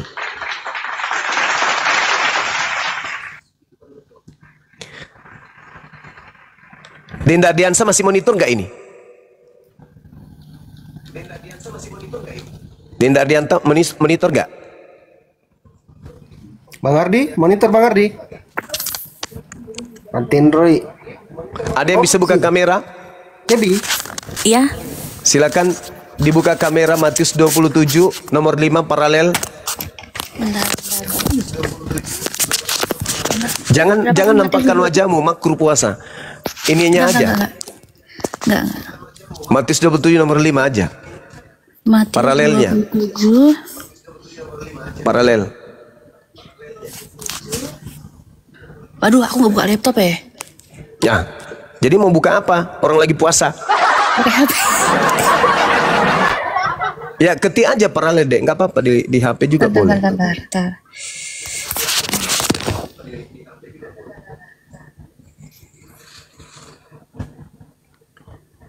Matius 25 nomor 27. 27 nomor 5. Buka, Cep. Bentar. Sabar. Paralel.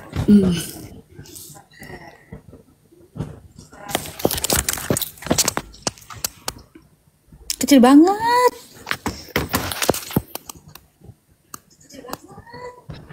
Maka Bisa ia di zoom, pun bisa di zoom, bisa. maka ia ini kan maka ia pun melemparkan uang perak itu ke dalam bait suci, lalu pergi dari situ dan menggantung diri. Siapa itu? Paulus kan? Yudas. Nah, coba baca keterangannya di bawah. Judas bunuh diri. Catatan full paling bawah, ke bawah. Duluan bunuh ke bawah. diri Lagi Judas. ke bawah. Itu baca. Gimana Baca sih, Bang itu. Juma? Oh ini nih. Catatannya siapa? Baca. Matius mengatakan bahwa Yesus menggantung diri. Kisah para Kok Rasul Yesus? 1. Matius. Itu menggantung diri Judas. Matius mengatakan bahwa Yudas Gimana menggantung sih? diri.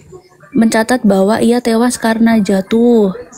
Barangkali yang dilakukan Yudas adalah menjatuhkan diri ke atas sebuah tongkat yang telah diruncingkan. Mati dengan menggantung pada masa itu hanya dilakukan dengan cara disalibkan atau disulapkan. Mati pada saat itu Hanya dilakukan dengan cara disalibkan. Disalibkan. Berarti yang disalibkan siapa? Yudas. Judas bunuh diri loh Bang Juma. Yudas. Itu catatan full dari penulis Matius 27 nomor Judas 5. sehabis menyerahkan Yesus, lalu dia bunuh diri. Duluannya bunuh diri dia, baru Yesus disalib. Bunuh diri pada masa itu menurut catatan kakinya hanya dilakukan dengan cara disalibkan. Itu diterangkan di situ. Coba dibesarkan lagi kukunya. Nah itu. Nah, disalibkan Yudasnya.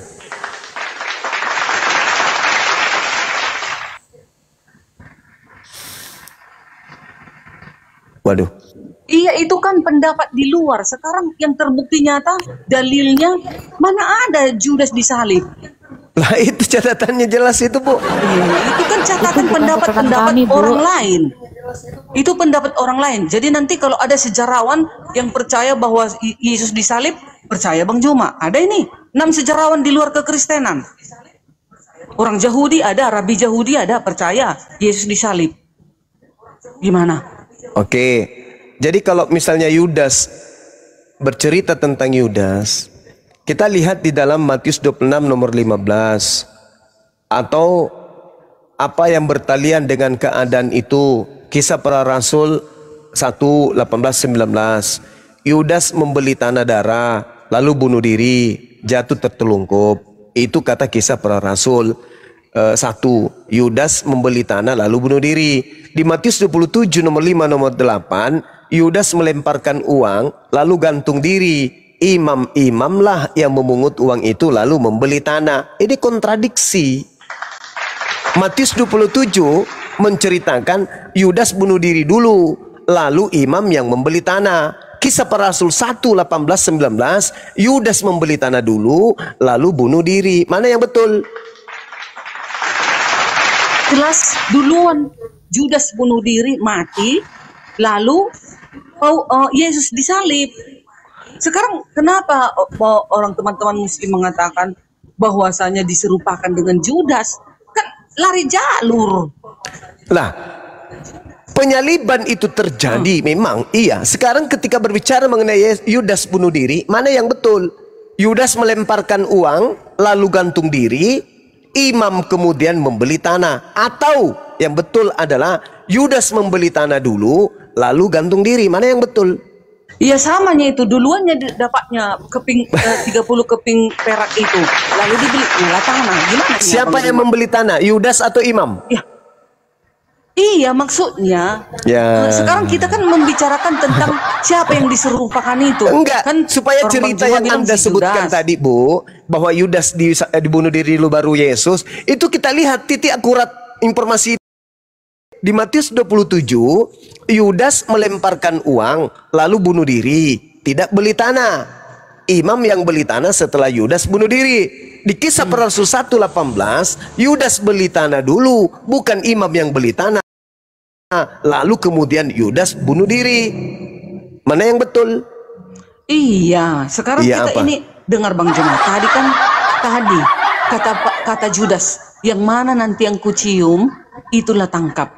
Ya, kalau sudah ditangkap mana bisa lagi diserupakan Bang Juma? Dengar dulu ini. Tadi Tunggu ya, kan ada Matius 26. tragedi, mereka Iya, jatuh, tunggu. mereka mundur dan jatuh ke tanah. Dengar Itu Bang Juma. tragedi itu. Tunggu, ulangi dulu. Matius 26 ayat 48. Orang yang menyerahkan dia telah memberitahukan tanda ini kepada mereka orang yang akan kucium, itulah dia, tangkaplah dia, kata Judas kan, ayat 49. Dan segera ia maju mendapat Yesus dan berkata, "Salam Rabi," lalu mencium Yesus. Oh, Dicium tidak pada semudah saat itu. Lalu Tidak ditangkaplah semudah itu. Yesus. Yang mana yang betul kisahnya di dalam Yohanes 18? Ketika mereka datang, siapa yang engkau cari? Yesus dari Nazaret. Mereka mundur dan jatuh berjatuhan. Nah, kenapa jatuh? Hanya gara-gara mengatakan akulah dia. Kenapa Karena berjatuhan? kuasa dia, karena Nah, kuasa Yesus lalu Juma. berarti ada tragedi dahsyat terjadi di situ kan? Udah pasti. Nah, Sewaktu itu juga murid-muridnya memotong pun kupingnya tentara itu. Lalu Yesus mengambil kuping itu lagi, menyatukan kembali. Bisa Nah. aja dihabisinya semua itu, bisa. Tapi Nah. kenapa dibiarkan? Gak tahu kau kalian, bukan gak bisa kupanggil 12 pasukan malaikat untuk menolong aku. Kan gitu Iya. kata Yesus kan. Iya, Sekecilnya nih kubuat semua nih, tentara Romawi ini sekali hembus jatuh, kata Yesusnya. betul. Tapi kenapa nggak kulakukan itu? Supaya genaplah nubuatan para nabi. kenapa tidak dilakukan itu? Supaya genaplah firman Tuhan di dalam kitab Tanak. Apa itu? Orang jahat dijadikan sebagai ganti orang benar, orang fasik sebagai tebusan. Maka tragedi tukar guling ini harus terjadi.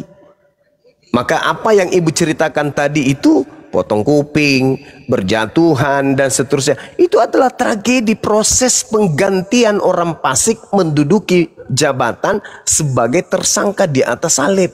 Orang benarnya dibebaskan. Coba Anda lihat penangkapan. Murid-murid Yesus ke-11 melarikan diri. Berarti tinggal ada Yudas dan Yesus. Ketika Yesus ditangkap, siapa pemuda yang menggunakan kain lenan? Udah, pemuda itu bukan Yesus. Lah, Banyak orang di situ berpakaian lena. mana Termasuk dalilnya? Pemuda itu. Karena Dalil. ketakutannya dia lari Mana- dengan telanjang. Mana Bukan Yesus yang telanjang Mana lari dalilnya itu, Bang. ada orang lain selain Yesus menggunakan kain lenan? Ya, enggaklah ditulis di cara aja. Tapi zaman dahulu kan orang kan berpakaian lena. Gimana sih? Tapi yang pasti kemudian cerita-cerita ini dikelilingi oleh cerita yang simpang siur. Matius 27 nomor 58, Yudas melemparkan uang itu lalu gantung diri. Imam-imam kemudian memungut uang tersebut, lalu imam-imam membeli tanah. 1. Kisah Para Rasul 1:18-19, Yudas membeli tanah, bukan imam. Lalu bunuh diri. Nah, mana yang betul? Bang Yudas Juma, kayak Bang Juma, Iya. dengar Iya. ya. Ini Iya, ada dalil Matius 27 ayat 31. Sesudah mengolok-olok dia, mereka menanggalkan jubah itu daripadanya dan mengenakan pakaian-pakaiannya. Bayangkan Bang Juma, masih sempat dibuka pakaian seluruhnya, kan ditinggalkan untuk pembalut yang di bawah, kan gitu, kepadanya. Kemudian mereka membawa dia keluar untuk disalibkan. Ada dalilnya. Terus kemudian lagi nih, Matius 27 ayat 32. Ketika mereka berjalan keluar kota, mereka berjumpa dengan seorang dari Kirene yang bernama Simon. Orang itu mereka paksa untuk memikul salib Yesus. Ayat 35-nya, Sesudah menyalibkan Yesus, mereka membagi-bagikan pakaiannya dengan membuang undi. Nah, itu dia. Terus 38, bersama dengan dia disalibkan. Nah, itu bersama dengan dia ini Yesus yang disalibkan. 2 orang penyamun, seorang di sebelah kanan dan seorang di sebelah kirinya. Ayat 40. Mereka berkata, hai engkau yang mau merubuhkan bait suci dan mau membangunkan kembali dalam 3 hari. Selamatkanlah dirimu jikalau engkau anak Allah. Turunlah dari salib itu. Kan gitu seru-seruan orang pada saat itu, mengejek-ngejek Yesus. Ada dalilnya Bang Juma. Bukan kayak Bang Juma, Yesus diserupakan. Mana dalilnya? Sama siapa diserupakan? Mana ayatnya? Nggak ada, Bang Juma bilang. Berarti yang mana kita penipu ini? Bang Juma atau kami Kristen? Ini dalilnya ada, ayat 42 Bang Juma. Orang lain diselamatkan, tetapi dirinya sendiri tidak dapat diselamatkan. Raja Israel, baiklah turun dari salib itu, dan kami akan percaya kepadanya. Kan gitu orang bersorak-sorak Bang Juma. Disaksikan orang menonton Yesus itu tersalib. Banyak yang nonton loh Bang Juma. Gimana sih? Bertobat Bang Juma, aduh Yesus mau datang. Kalau Yesus baru mau datang, berarti yang datang kepada Paulus bukan Yesus. Jadi gini, izinkan saya sejenak ya sebelum saya pamit ibadah. Yudas berkhianat. Matius 26 nomor 24, anak manusia memang akan pergi sesuai dengan apa yang ada tertulis tentang dia. Akan tetapi celakalah orang yang oleh anak manusia itu diserahkan. Adalah lebih baik bagi orang itu sekiranya ia tidak dilahirkan. Ini menandakan bahwa ucapan Yesus ini tidak ada indikasi nubuat tentang pembunuhan terhadap dirinya. Karena di situ Yesus mengatakan adalah lebih baik bagi orang yang mengkhianati dia itu tidak dilahirkan. Artinya itu murni pengkhianatan dan tidak ada nubuat dari Tuhan tentang itu. Dan Yesus mengatakan anak manusia memang akan pergi sesuai dengan yang ada tertulis tentang dia. Ada tertulis tentang dia. Di mana? Di kitab para nabi.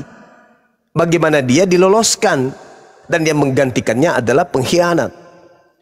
Lukas 22 nomor 22. Sebab anak manusia memang akan pergi seperti yang telah ditetapkan.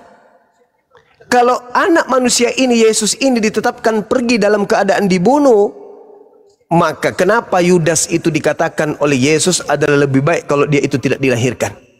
Berarti Tuhan mentakdirkan Yudas sebagai pengkhianat. Ini ketidakadilan ini. Tetapi kalau Yudas benar-benar murni karena iblis, itu baru adil. Sebab anak manusia memang akan pergi seperti yang telah ditetapkan. Akan tetapi celakalah orang yang olehnya ia diserahkan. Wah, jahat sekali kalau Tuhan sudah menubuatkan Yudas celaka. Yesus pun berkata misalnya di dalam Markus 14 nomor 21, terkutuklah, celakalah dia yang mengkhianati aku.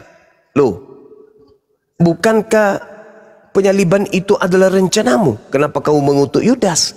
Bukannya Yudas itu pahlawan? Berkat dia rencanamu terkabulkan.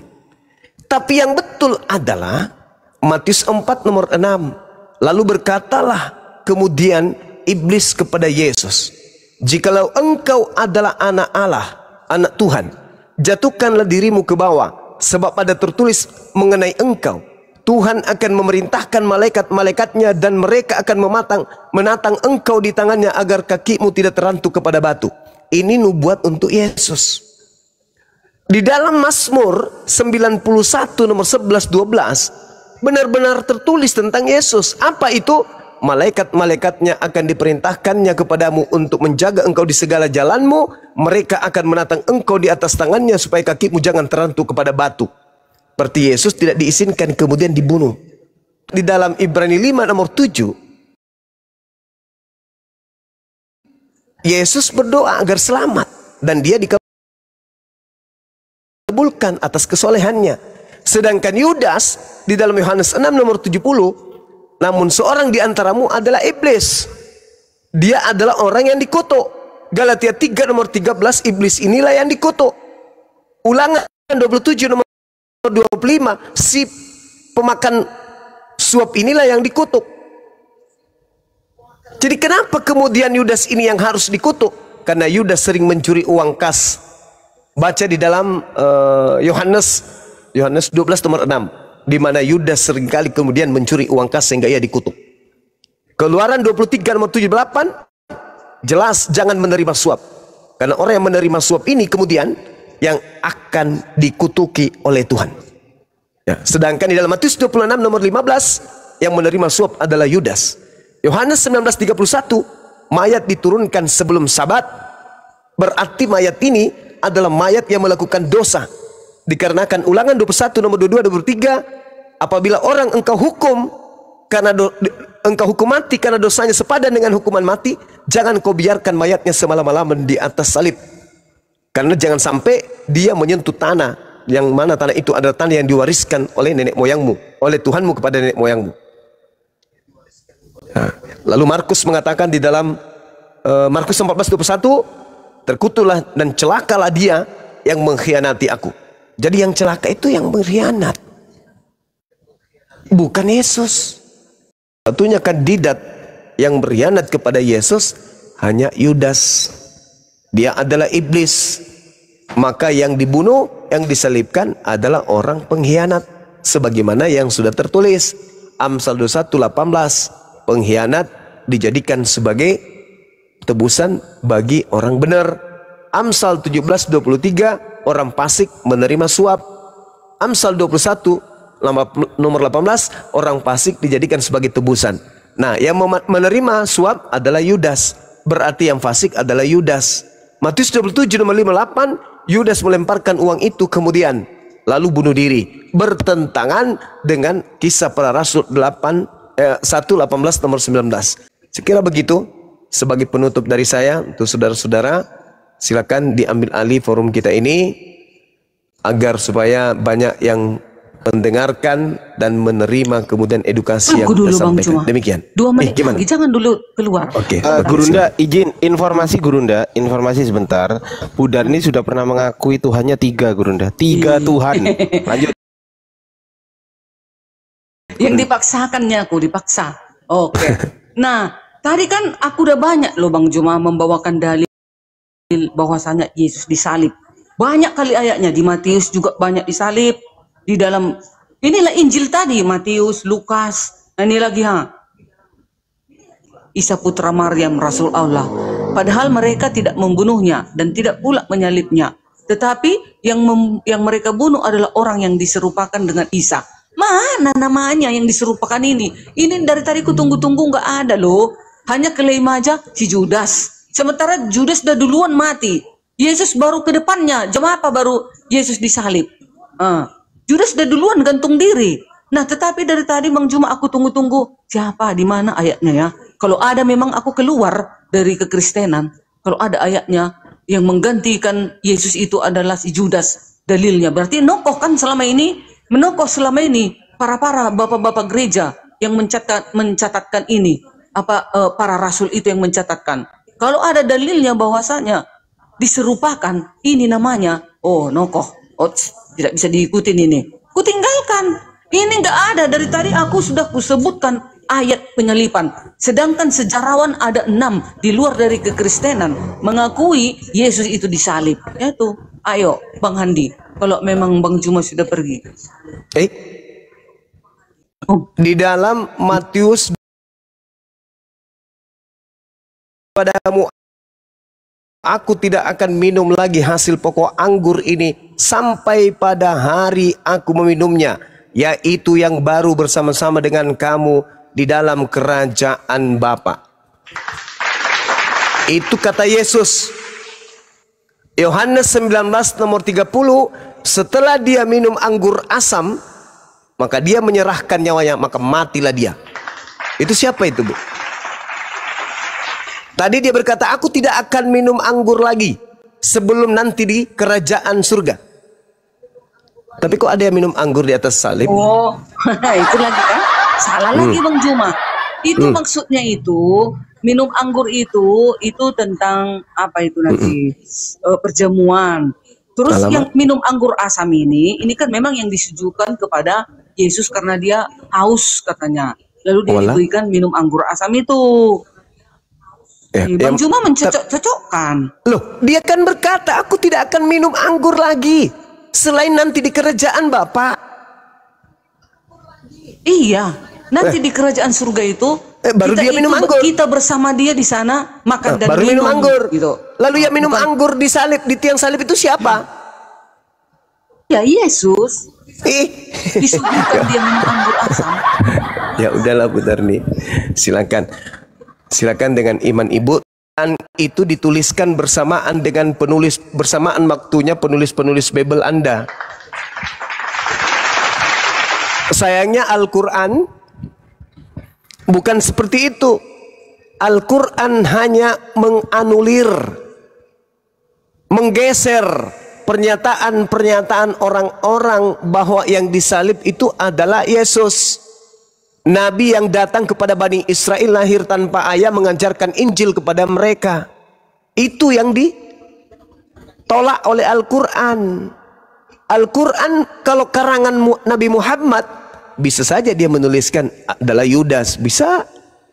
Tetapi karena bukan itu tujuan Al-Quran, Al-Quran datang untuk memuliakan.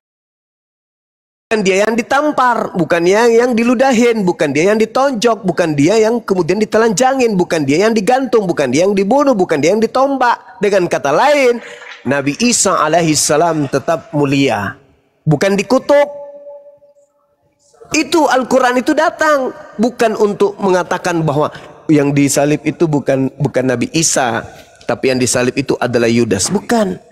Tetapi kalau Anda ingin tahu persis siapa yang disalib menggantikan Nabi Isa, namanya Yesus. Mari kita buktikan. Menurut umat Islam, Nabi Isa tidak disalibkan naik ke langit. Menurut Kristen, yang disalib bernama Yesus. Berarti yang menggantikan Nabi Isa kami adalah Yesus Anda. Cuman yang jadi permasalahan sekarang ini adalah, coba Anda lihat di Kisah Para Rasul 25 nomor 19 itu. Apa yang tertuang di sana? Tetapi mereka berselisih paham. Ada yang mengatakan mati, ada yang mengatakan hidup. Dan mereka berselisih paham tentang orang yang bernama Yesus. Al-Quran mana? Dari mana Nabi Muhammad tahu kalau mereka berselisih paham? Nabi Muhammad tidak pernah membaca Bible. Nabi Muhammad tidak mengerti kitab Yunani, Ibrani, Aramaik. Tapi Nabi Muhammad menorehkan mereka berselisih paham tentang Nabi Isa alaihissalam. Kisah Para Rasul 25 nomor 19, di situ mereka berselisih paham tentang seseorang yang bernama Yesus yang sudah mati, namun Paulus berkata Yesus itu masih hidup. Bertentangan. Bang Juma, makanya di dalam Galatia itu kan dikatakan hanya ada satu Injil. Injil itu menerangkan, mengabarkan tentang penyaliban. Dengar Bang Juma, nama-nama orang yang percaya Yesus disalib di luar dari kekristenan. 1. Flavius Josephus, sejarawan Yahudi, 37 sebelum Masehi sampai 100 Masehi. Bayangkan itu, kita baru semalam lahir Bang Juma. Ini udah percaya deh ini Yesus disalib. Tacitus 56 sebelum Masehi sampai 120 Masehi, sejarawan Romawi. Yang ketiga, Plinius yang muda, 62 sebelum Masehi ya, sebelum Masehi 62 Masehi sampai dengan 11 Masehi, gubernur Romawi di Asia Kecil. 4. Literatur Rabbines Yahudi, sejumlah karya tulis Rabbines Yahudi, khususnya Talmud Babilonia, terdapat referensi tentang Yesus. Lucian Satiris 125 sebelum Masehi sampai 180 Masehi, seorang penulis pagan dari Samosata. Celtus filsuf abad kedua, seorang filsuf Yunani. Itu yang percaya ya ada penyalipan. Masa kita baru kemarin sore lahir berani-berani kita bilang Yesus itu tak disalib? Ya terserahlah, udahlah aku cukup lah karena data-data ini lagi ada ini ha. Flavius Josephus adalah seorang sejarawan Yahudi abad 1. Itu menulis tahun berapa? Beliau menulis tahun 90-an.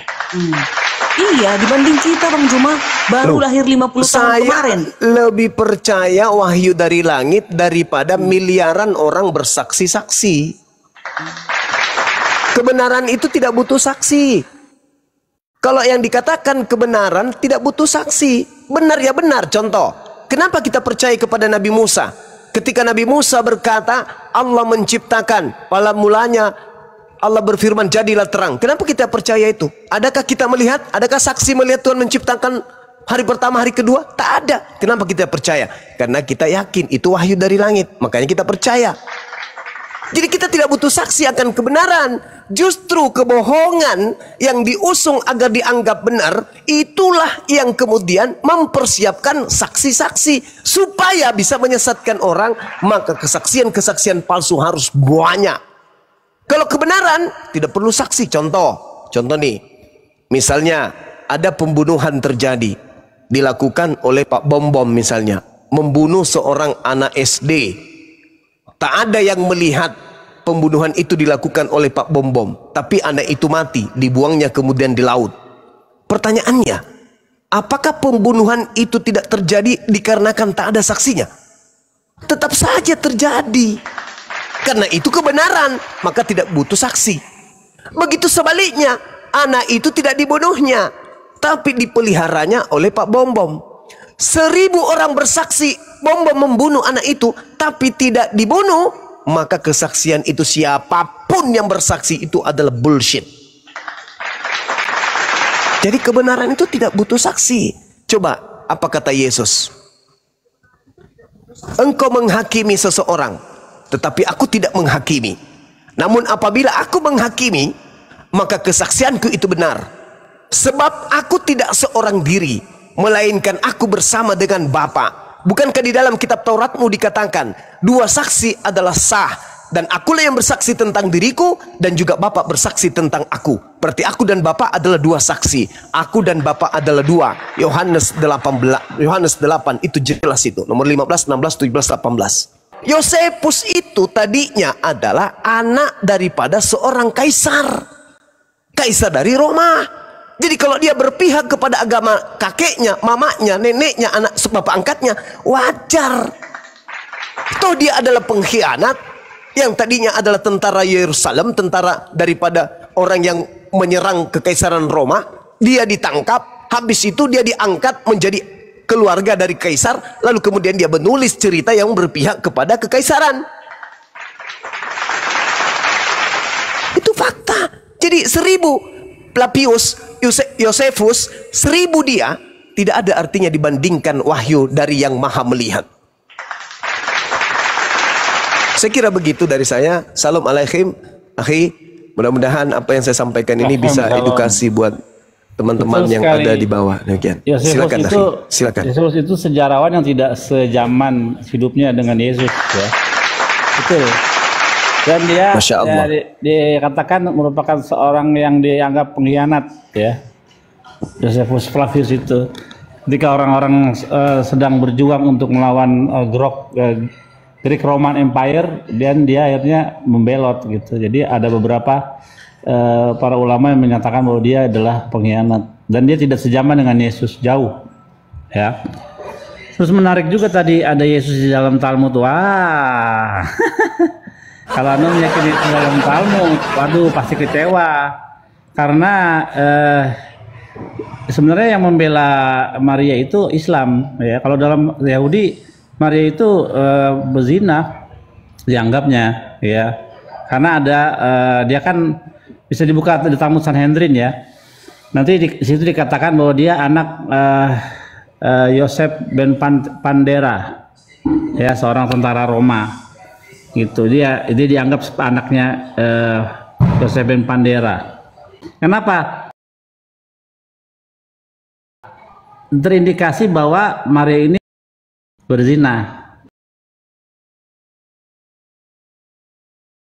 Nah, menghasilkan anak hasil zina. Yang justru yang membela Yesus dengan Maria adalah Islam. Kalau dalam kamu ambil dari Talmud tentang Yesus, wah kecewa dah, kecewa. Antikris 2 historis ya, tadi Anda mengatakan tahun berapa? 90 baik berapa dalam tadi? hal menyebutkan nama Yesus maupun dalam hal menyebutkan jenis hukumnya Penyalipan, Josephus menulis Yesus disalib dan mati atau oleh Pontius Pilatus. Itu sejarawan ini. Iya, Anda barusan mengatakan tahun berapa tadi dia? 9 mana ini? Bentar ya. Tahun berapa? Abad pertama, sejarawan Yahudi abad tadi pertama. tahun berapa? Tahun berapa tadi? Tahun 93. Nah, tahun 93. Berarti sejaman dengan Yesus. Yesus kan mati tahun berapa? Umur 30-an. Ya, enggak sejaman, tapi kan Nggak sejaman. dia sejarawan juga mencatatkan gitu loh. Iya, enggak kan penyelidikan. Jauh setelah peristiwa Yesus. Jadi dia enggak sejaman. Dibanding kita siapa kita? Baru lahir 50 tahun, aku paling tua di sini. Kalian baru anak kemarin sore. Mana aku lebih percaya? Ini sejarawan Flavius ini atau 3 juta mothers. Walaupun Anda tuh lebih tua, tapi Anda nggak bisa membedakan mana Tuhan mana manusia. Itu masalahnya. Beda dong. Tuhan itu bisa menghidupkan orang mati kelak di akhir zaman. Kalau dia manusia nggak bisa menghidupkan orang mati kelak di akhir zaman. Kalau Yesus bisa. Yohanes 6:40. Anda boleh tua umur, pengalaman boleh, tapi membedakan sedangkan Tuhan umat Muslim menunggu. Tunggu Bang Billy. Umat Muslim menunggu kedatangan Yesus Isa Al-Masih. Kami juga umat Kristen menunggu kedatangan Isa Al-Masih Yesus. Yahudi menunggu siapa? Kalian siapa? Kalian teman-teman Islam Isa Al-Masih, Jesus juga itu. Di dalam tanah mana ada nggak dalam perjanjian baru namanya Yesus? Ya sekarang Gini, kenapa bang, kami umat Islam sama Kristen sama-sama menunggu Yesus? Aku tengahin. Umat Islam menunggu Nabi Isa yang notabene manusia yang datang. Kalau Bang Billy nunggu manusia apa nunggu Tuhan, Bang? Datang. Mesias menurut Yesaya 11. Manusia apa Tuhan itu? Menurut Yesaya 11 yang kesukanya ialah takut akan Tuhan. Jadi Mesias itu bukan Tuhan tapi manusia. Manusia. Saya sama Islam sama Yahudi sama-sama menunggu manusia. Budarnya menunggu manusia apa menunggu Tuhan? Iya, kalau Bang Yahudi nggak tahu dia siapa namanya. Mesiasnya nggak tahu dia, hanya Mesias. Nggak tahu namanya. Udah dijawab Daud gitu loh tadi, udah dijawab Daud. Nah, nanti kedatangan Mesias itu nanti, di antara yang ketiga ini Yahudi, Islam, Kristen, nantilah hakim yang adil yang menentukan. Nah itu. Gak ada penyesalan di situ. Sudah tertutup pintu kasihan kalau sudah Yesus datang. Penyesalannya itu dari hukum pertama. Lo ihelecha Elohim akarimal pana, jangan ada Tuhan lain, nggak boleh. Nggak ada Tuhan lain. Kami tetap Elohim itu loh. Elohim itu masih kami Tuhan kan. Yesus ini siapa? Tuhannya Yesus 3. Ini Elohim yang kemarin menjadi manusia. Kemarin bilang ke aku katanya Tuhannya 3. Sekarang nggak ada Tuhan lain, gimana? Satunya Tuhan sih? Itulah Yesus. Roh Kudus itu kan Roh Kudus itu. Roh Kudus. Tunggu, saya tanya. Nah, jangan diulang-ulang, nggak bisa. Sekali ini jawab benar. Yang kemarin mengatakan Tuhannya 3 siapa? Karena kau pilah-pilahkan loh, Bang Ardiansa. Kalau emang nggak setuju, kenapa nggak protes? Oh nggak salah itu, kenapa nggak protes? Bukan, kok malah, oh iya benar, kenapa membenarkan? Ayo. Pada saat itu kan pikiranku itu kau aduk-aduk gitu loh. Berarti ada Tuhan lain. Oh, dengar. Berarti ada Tuhan lain. Bukan Tuhan lain itu, dirinya Yesus. Teman itu. Saya ulang lagi nih. Firman itu dia Tuhan atau dia bukan Tuhan? Ya, Tuhan. Saya tulis nih. Ulang lagi. Nah, coba besarkan saya. Monitor kah? Dia. Indonesia. Oke, bahasa Indonesia.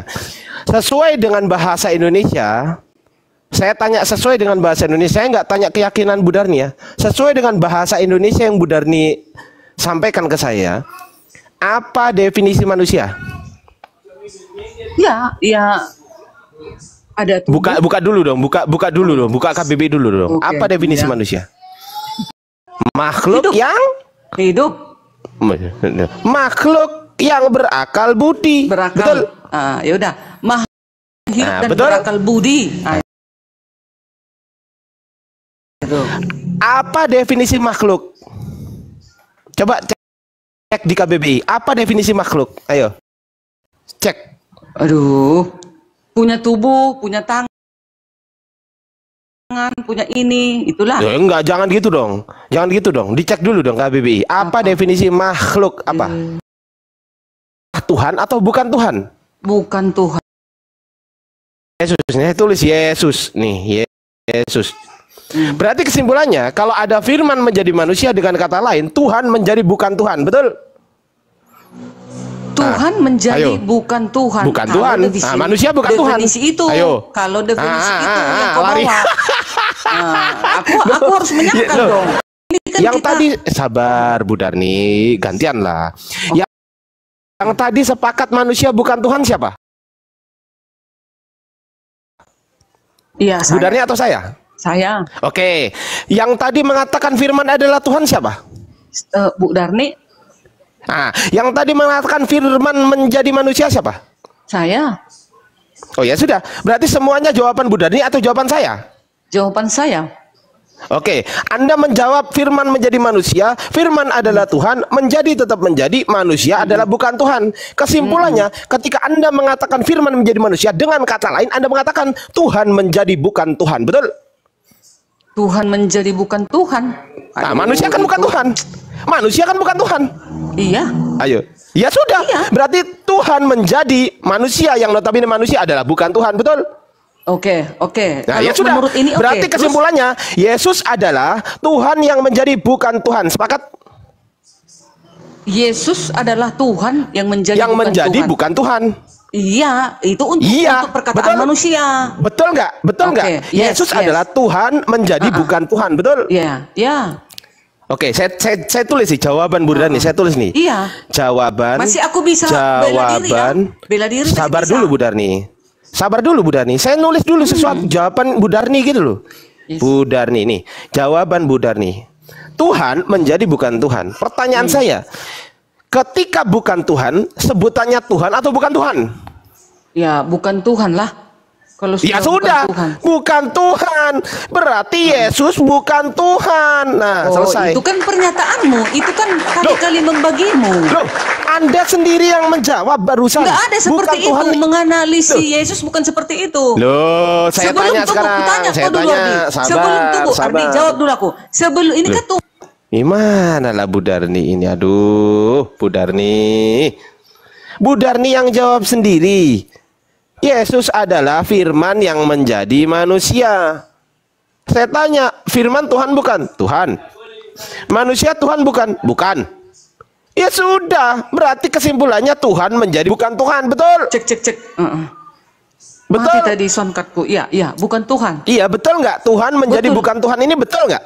Tuhan menjadi bukan Tuhan menurut dari catatanmu, yes. Menurut jawaban Bu Darni, ini loh. Saya tulis jawaban Bu Darni ini loh. Iya, sesuai dengan yang kau perintahkan, yang kau arahkan gitu. Loh, saya nggak memerintahkan. Saya nggak memerintahkan. Tapi kalau Yesus saya tidak memerintahkan. Tapi dengerin, kalau Bu Darni, untuk Yesus sebenarnya bukan seperti dengerin itu. Bu Darni. Bu Darni, dengerin. Saya tidak memerintahkan Bu Darni. Saya hanya bertanya kepada Bu Darni, ya kan? Kemudian jawaban Bu Darni saya catat. Coba saya tanya Bang Billy. Bang Billy, saya tanya Bang Bill. Apakah saya memaksakan Bu Darni untuk harus begini jawabannya? Begitukah? Enggak. Tadi kan ditanya Bu Darni yang jawab gitu. Nah, Bu Darni yang jawab. Bu Darni yang jawab. Aku dulu gitu bertanya. Aku dulu bertanya. Ya, dijawab dulu dong ini. Dijawab dulu dong. Apa? Dijawab dulu dong. Kan belum dijawab ini. Udah ku jawab. Berarti kan? Saya tanya lagi. Firman ini menurut keyakinannya Bu Darni, bukan menurut arahan Ardi. Firman ini tergolong Tuhan atau tergolong bukan Tuhan? Tuhan, tergolong Tuhan dong. Tuhan, oke. Manusia ini tadi Bu Darni mengatakan ini bahasa apa? Bu Darni mengatakan apa tadi? Bahasa mana? Indonesia. Bahasa Indonesia. Bu Darni menjawab bahasa Indonesia berdasarkan arahan saya atau berdasarkan jawaban Bu Darni sendiri? Iya, jawabanku. Berarti bukan arahan Ardi lagi, betul? Ya. Betul? Betul. Yes. Menurut bahasa Indonesia, apa definisi manusia? Itu tadi. Ciptaan Tuhan. Makhluk ciptaan Tuhan, betul? Tuhan. Ya. Nah, makhluk ciptaan Tuhan, apakah Tuhan atau bukan Tuhan? Ya tidak, menurut itu. Bukan Tuhan, betul? Oh iya. Nah, yang menjawab bukan Tuhan ini berdasarkan arahan Ardi atau berdasarkan jawaban Bu Darni? Berdasarkan jawabanku. Oke, Sesuai clear dengan, ya, clear ya. Jadi ini sesuai dengan semua, soalmu gitu. Sesuai dengan soalmu. iya memang saya bertanya, memang yang bertanya saya, tapi yang menjawab kan Bu Darni. Gimana sih? Iya. Ya oke, berarti bukan arahan Ardi. Sepakat? Sepakat. Sepakat. Berdasarkan yang bukan arahan Ardi ini, alias berdasarkan jawaban Bu Darni, Tuhan menjadi bukan Tuhan. Betul? Betul? Oh, kayaknya itu gak benar lah. Ayo, mau kemana? Mau kemana? Ayo. Kalau untuk Yesus itu salah. Salah seperti itu. Nggak jujur. Bukan nggak jujur. Bu Darni kalau diskusi Nggak itu benar enak tuh. jujur Bu Darni. Pertanyaannya Jangan gitu Bu agak Darni. salah itu. Diskusi itu. Loh, kalau pertanyaan saya salah, saya tanya sekarang, saya tanya balik. Kalau memang pertanyaan salah, berarti firman ini Tuhan atau bukan Tuhan? Ya firmannya Tuhan dong. Yang menjawab Tuhan siapa? Bu Darni, oke. Bu Darni ya kan? Aku. Oke. Manusia ini bahasa mana? Bu Darni menjawab tadi apa? Bahasa Indonesia. Betul? Tapi kan bukan seperti itu nyatanya Yesus. Loh, gimana sih? Yesus bukan seperti yang menjawab kan Bu Darni sendiri. Yang dipernyatakan ini. Loh, yang menjawab Bu Darni sendiri loh. Ini untuk manusia biasa. Ini untuk manusia biasa ini.